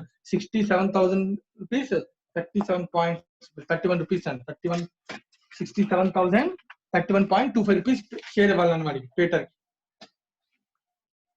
67,031.25 షేర్ ప్రాఫిట్ షేర్. ఓకేనా? ఇవి కాకుండా క్వశ్చన్ లో ఇంకేమైనా పాయింట్స్ ఉంటే అబ్జర్వ్ చేయాలన్నా, ఎందుకంటే మనం చేయాల్సిన రెగ్యులర్ గా revaluation, reserve, good will, profit. Revaluation 20,000 అన్నాడు, షేర్ ఇచ్చేసాము. రిజర్వ్స్ లేవు. గుడ్ విల్ క్యాలిక్యులేట్ చేసాము, దాని ప్రకారం షేర్ ఇచ్చాము.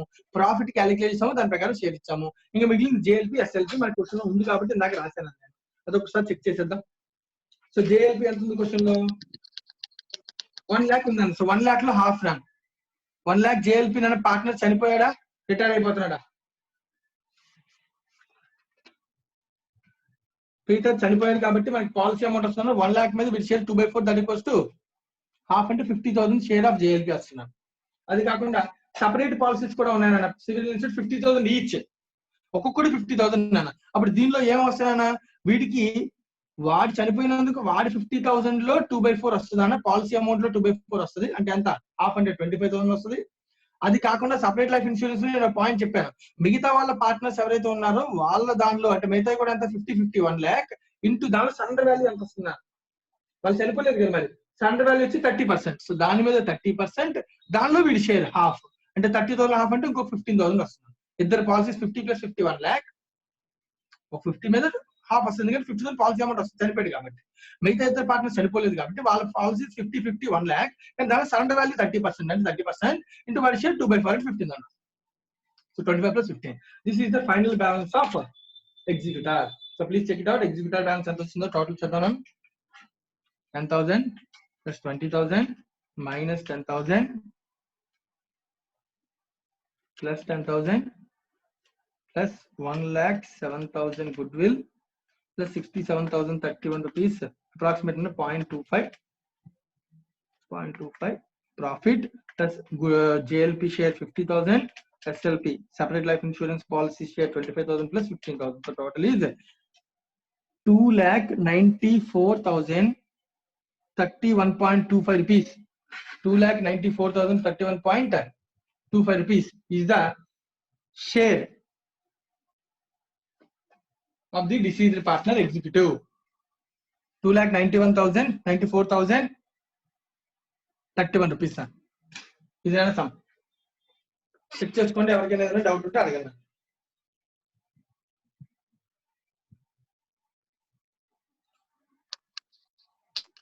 షేర్ ఆఫ్ ప్రాఫిట్స్ చెప్పు సాయిరామ్, ఏమైనా మిస్టేక్స్ ఏమైనా ఉన్నాయా దీనిలో? ఇంకా క్యాలిక్యులేషన్ ఏమైనా మిస్టేక్స్ చేద్దామా? షేర్ ఆఫ్ ప్రాఫిట్స్ లో ఇంట్రెస్ట్ ఆన్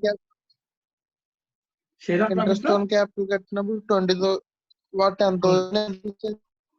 క్వశ్చన్ లో క్లియర్ గా చెప్పారు కదా అగ్రిమెంట్ చూడు, అగ్రిమెంట్ లో 0.3 చూడు, 0.4 చూడు. అగ్రిమెంట్ క్వశ్చన్ లో అగ్రిమెంట్ పాయింట్స్ లో 0.4 ఏం చెప్పాడు? Interest on fixed capital set 10% per annum తో payable to partners will not be payable in the year of death or retirement. చనిపోయిన ఇయర్ లో ఇంట్రెస్ట్ ఇవ్వకూడదు. ఓకేనా? మనం చనిపోయిన ఇయర్ కదా కడుతున్నాం. ఇప్పుడు మరి చనిపోయిన ఇయర్ కడుతున్నప్పుడు ఎలా ఇస్తాం? ఇంట్రెస్ట్ ఇవ్వం. ఇప్పుడు చనిపోయిన ఇయర్ 16 ఇయర్ కి ఎస్టిమేట్ చేస్తున్నాం, చనిపోయినప్పుడు దాని మీద ఇంట్రెస్ట్ ఇవ్వకూడదు కదా, చనిపోయిన పార్ట్నర్ క్యాపిటల్ తీసేసాం అందుకని. ఓకేనా?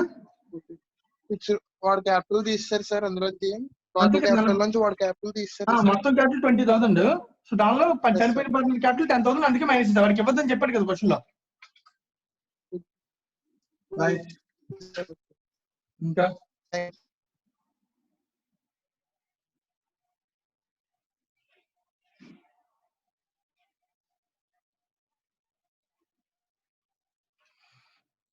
సో ఇంకొక ఇక్కడ దీనిలో ఇంకొకే ఒక పాయింట్ మనం దీనిలో చేసిన వాటిలో అంటే అన్ని కట్టాం నాన్న. అయితే దీనిలో 6,000 అండర్ ప్రీమియం చేసినప్పుడు ప్రాఫిట్ తో పాటుగా అది ఏ అకౌంట్ ఎఫెక్ట్ అవుద్ది? రీవాల్యుయేషన్. మరి రీవాల్యుయేషన్ లో మనం అది కన్సిడర్ చేయలే. సో కాబట్టి ఆ రీవాల్యుయేషన్ చేయడం వల్ల అండర్ ప్రీమియం వల్ల వాటి షేర్ ఆఫ్ ప్రాఫిట్ ప్రీమియం ఎంత? 6,000 కదా. సో 6,000 లో కూడా అది లాస్ అన్న, దానిలో 2/4 అంటే ఎంత అవుతుందన్న? ఒక 3,000 మళ్ళీ ఇక్కడ ఇంకొక 3,000 మైనస్ అయిపోతుంది. మా అబ్జర్వ్ చేయాలి. రీవాల్యుయేషన్ లో నేను ఇందాక చెప్పిన సమయంలో రీవాల్యుయేషన్ లో 20,000 రీవాల్యుయేషన్ గురించి మాట్లాడాను నేను. అసెట్స్ పెరిగాయి కానీ ఒక అండర్ ఇన్సూరెన్స్ ప్రీమియం చార్జ్ చేసాడు వాడు. సో ప్రాఫిట్ తగ్గిందాక నీకు. సో మరి లాస్ కదా అన్నది. ఇప్పుడు ఇయర్ లో నేను ప్రాఫిట్ ని తగ్గించాలంటే సో ఎంట్రీ రాసినప్పుడు రిపేర్స్ ని క్యాన్సిల్ చేస్తాం కదా. సో లాస్ కదా అన్నది. కొత్తగా రిపేర్స్ టు బ్యాంక్ అని రాయాలి. రిపేర్స్ బదులు పేర్లు అడ్జస్ట్మెంట్ అకౌంట్ రాస్తాను. మరి పేర్లు అడ్జస్ట్మెంట్ లో ఉన్న ప్రాఫిట్ ఎవరు బేర్ చేయాలి? లాస్ ని. ఆ లాస్ ని పార్ట్నర్ బేర్ చేయాలి. అంటే లాస్ ఇంకో 6,000 ఉంది, దానిలో లాస్ ఎంత బేర్ చేయాలి? 2/4 అంటే 3,000 మైనస్ అయిపోతుంది. రీవాల్యుయేషన్ వాళ్ళకి ఎంత ప్రాఫిట్ వచ్చింది? అండర్ ఇన్సూరెన్స్ 3,000 లాస్ వచ్చింది, మైనస్ అయిపోయింది. సో ఓవరాల్ వాల్యూ వచ్చి 2,94,000 కాదు నాన్న, 2,91,031 రూపీస్ అవుతుంది వాల్యూ. అబ్జర్వ్ చేయండి అన్న. సో 294 అని రాశాను. ఇంకొక 3,000 ఎందుకు మైనస్ అయింది? మనం ఇక్కడ అండర్ ఇన్సూరెన్స్ గురించి మనం రీవాల్యుయేషన్ లో రాయడం మర్చిపోయాం. అసెట్స్ రీవాల్యుయేషన్ రాసాం కానీ రిపేర్స్ అనే ఎక్స్పెండిచర్ అండర్ చార్జ్ చేసాం అన్నాడు. మరి ఆ చార్జ్ మళ్ళీ పెంచితే నాకు లాస్ ప్రాఫిట్ తగ్గుతుంది కదా. లాస్ వల్ల క్యాపిటల్ అకౌంట్ మళ్ళీ మైనస్ అవుతుంది. వీడి షేర్ 2/4. మనం ఓన్లీ వీడి షేర్ ఒకటే కడతాం, మిగతా వాళ్ళ గురించి ఆలోచించట్లేదు. సో ఈ క్వశ్చన్ అడిగిందని ఎవరు? మహాలక్ష్మి.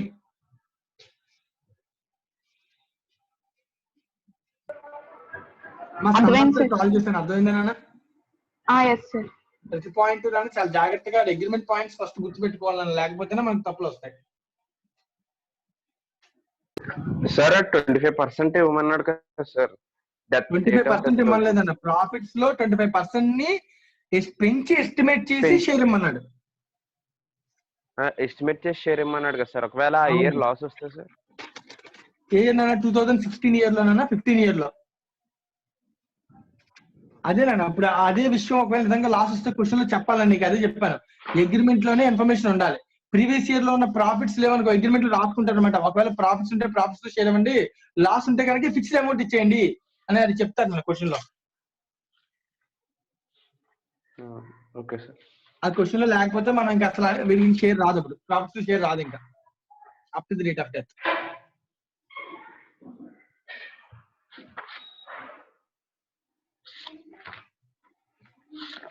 సో ఇంకేమైనా సమ్స్ డౌట్ ఉన్నాయమ్మా? అందరికి అన్ని సమ్స్ డౌట్స్ క్లారిఫై అయినట్టేనా ఆ నుంచి మొత్తం?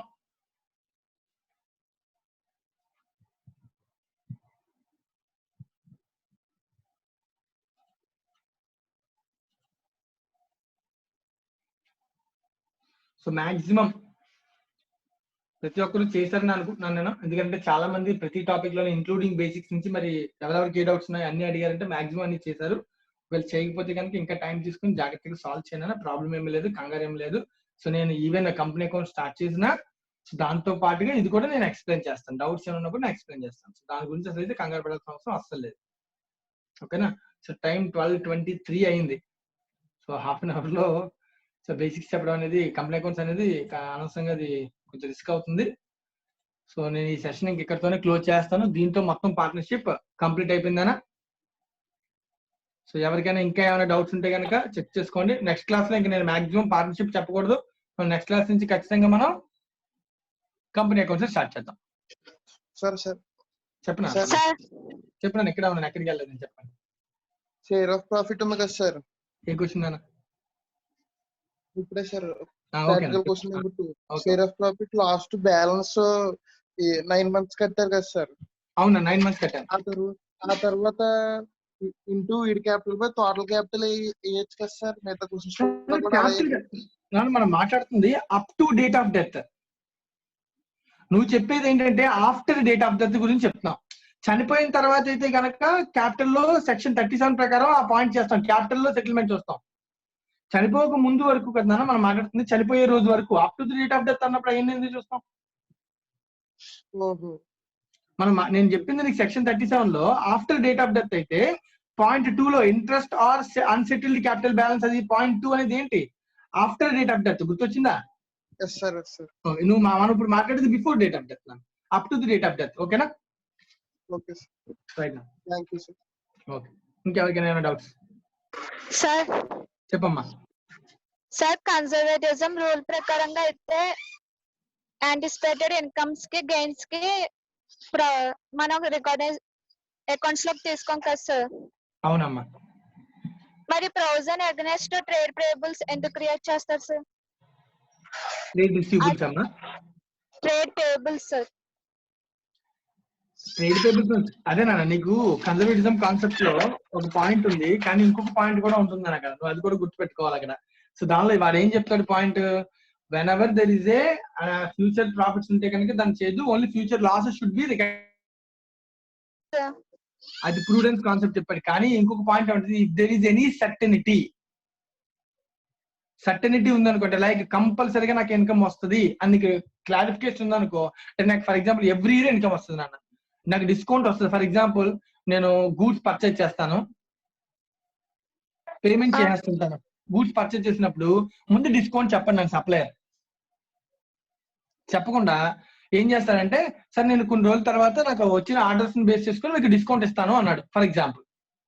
Okay sir. ఒక ఇయర్ తర్వాత ఒక 10,000 ఇచ్చాడు, నెక్స్ట్ ఇయర్ లో కూడా మళ్ళీ 10,000 ఇచ్చాడు, నెక్స్ట్ ఇయర్ లో మళ్ళీ ఇంకో 8,000 ఇచ్చాడు. అంటే వాడు యావరేజ్ గా ఒక 5% డిస్కౌంట్ ఎవ్రీ ఇయర్ ఇస్తున్నాడు నాన్న, కానీ ముందు చెప్పట్లే. ఓకేనా? ఇప్పుడు ఇలాంటి సిచ్యువేషన్ లో నెక్స్ట్ ఇయర్ లో నీకు ఇన్కమ్ వస్తుందని క్వశ్చన్ ఇదే వస్తుందంటావా రాదంటావా? వస్తుంది సార్. అంతే అనమాట. ఇక్కడ కూడా అంతే, ఒకవేళ నీకు సర్టెనిటీ అంటే నీకు వస్తుందని నమ్ముకుంటే ప్రాబ్లం క్రియేట్ చేస్తాను, లేకపోతే లేదు.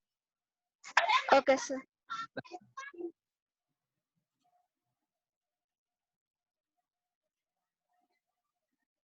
రైట్, దీంతో నేను సెషన్ క్లోజ్ చేస్తాను అయితే వాళ్ళకి నాన్న. ఎందుకంటే మనకి మరి కంపెనీ అకౌంట్ స్టార్ట్ చేసిన హాఫ్ అన్ అవర్ సరిపోదు. నెక్స్ట్ క్లాస్ ని ఖచ్చితంగా ఓన్లీ కంపెనీ అకౌంట్స్ స్టార్ట్ చేద్దాం. సో ఖచ్చితంగా అది వీకెండ్ కల్లా మనం కంప్లీట్ చేయడానికి కూడా ట్రై చేద్దాం. Right, thank you very much. Thanks.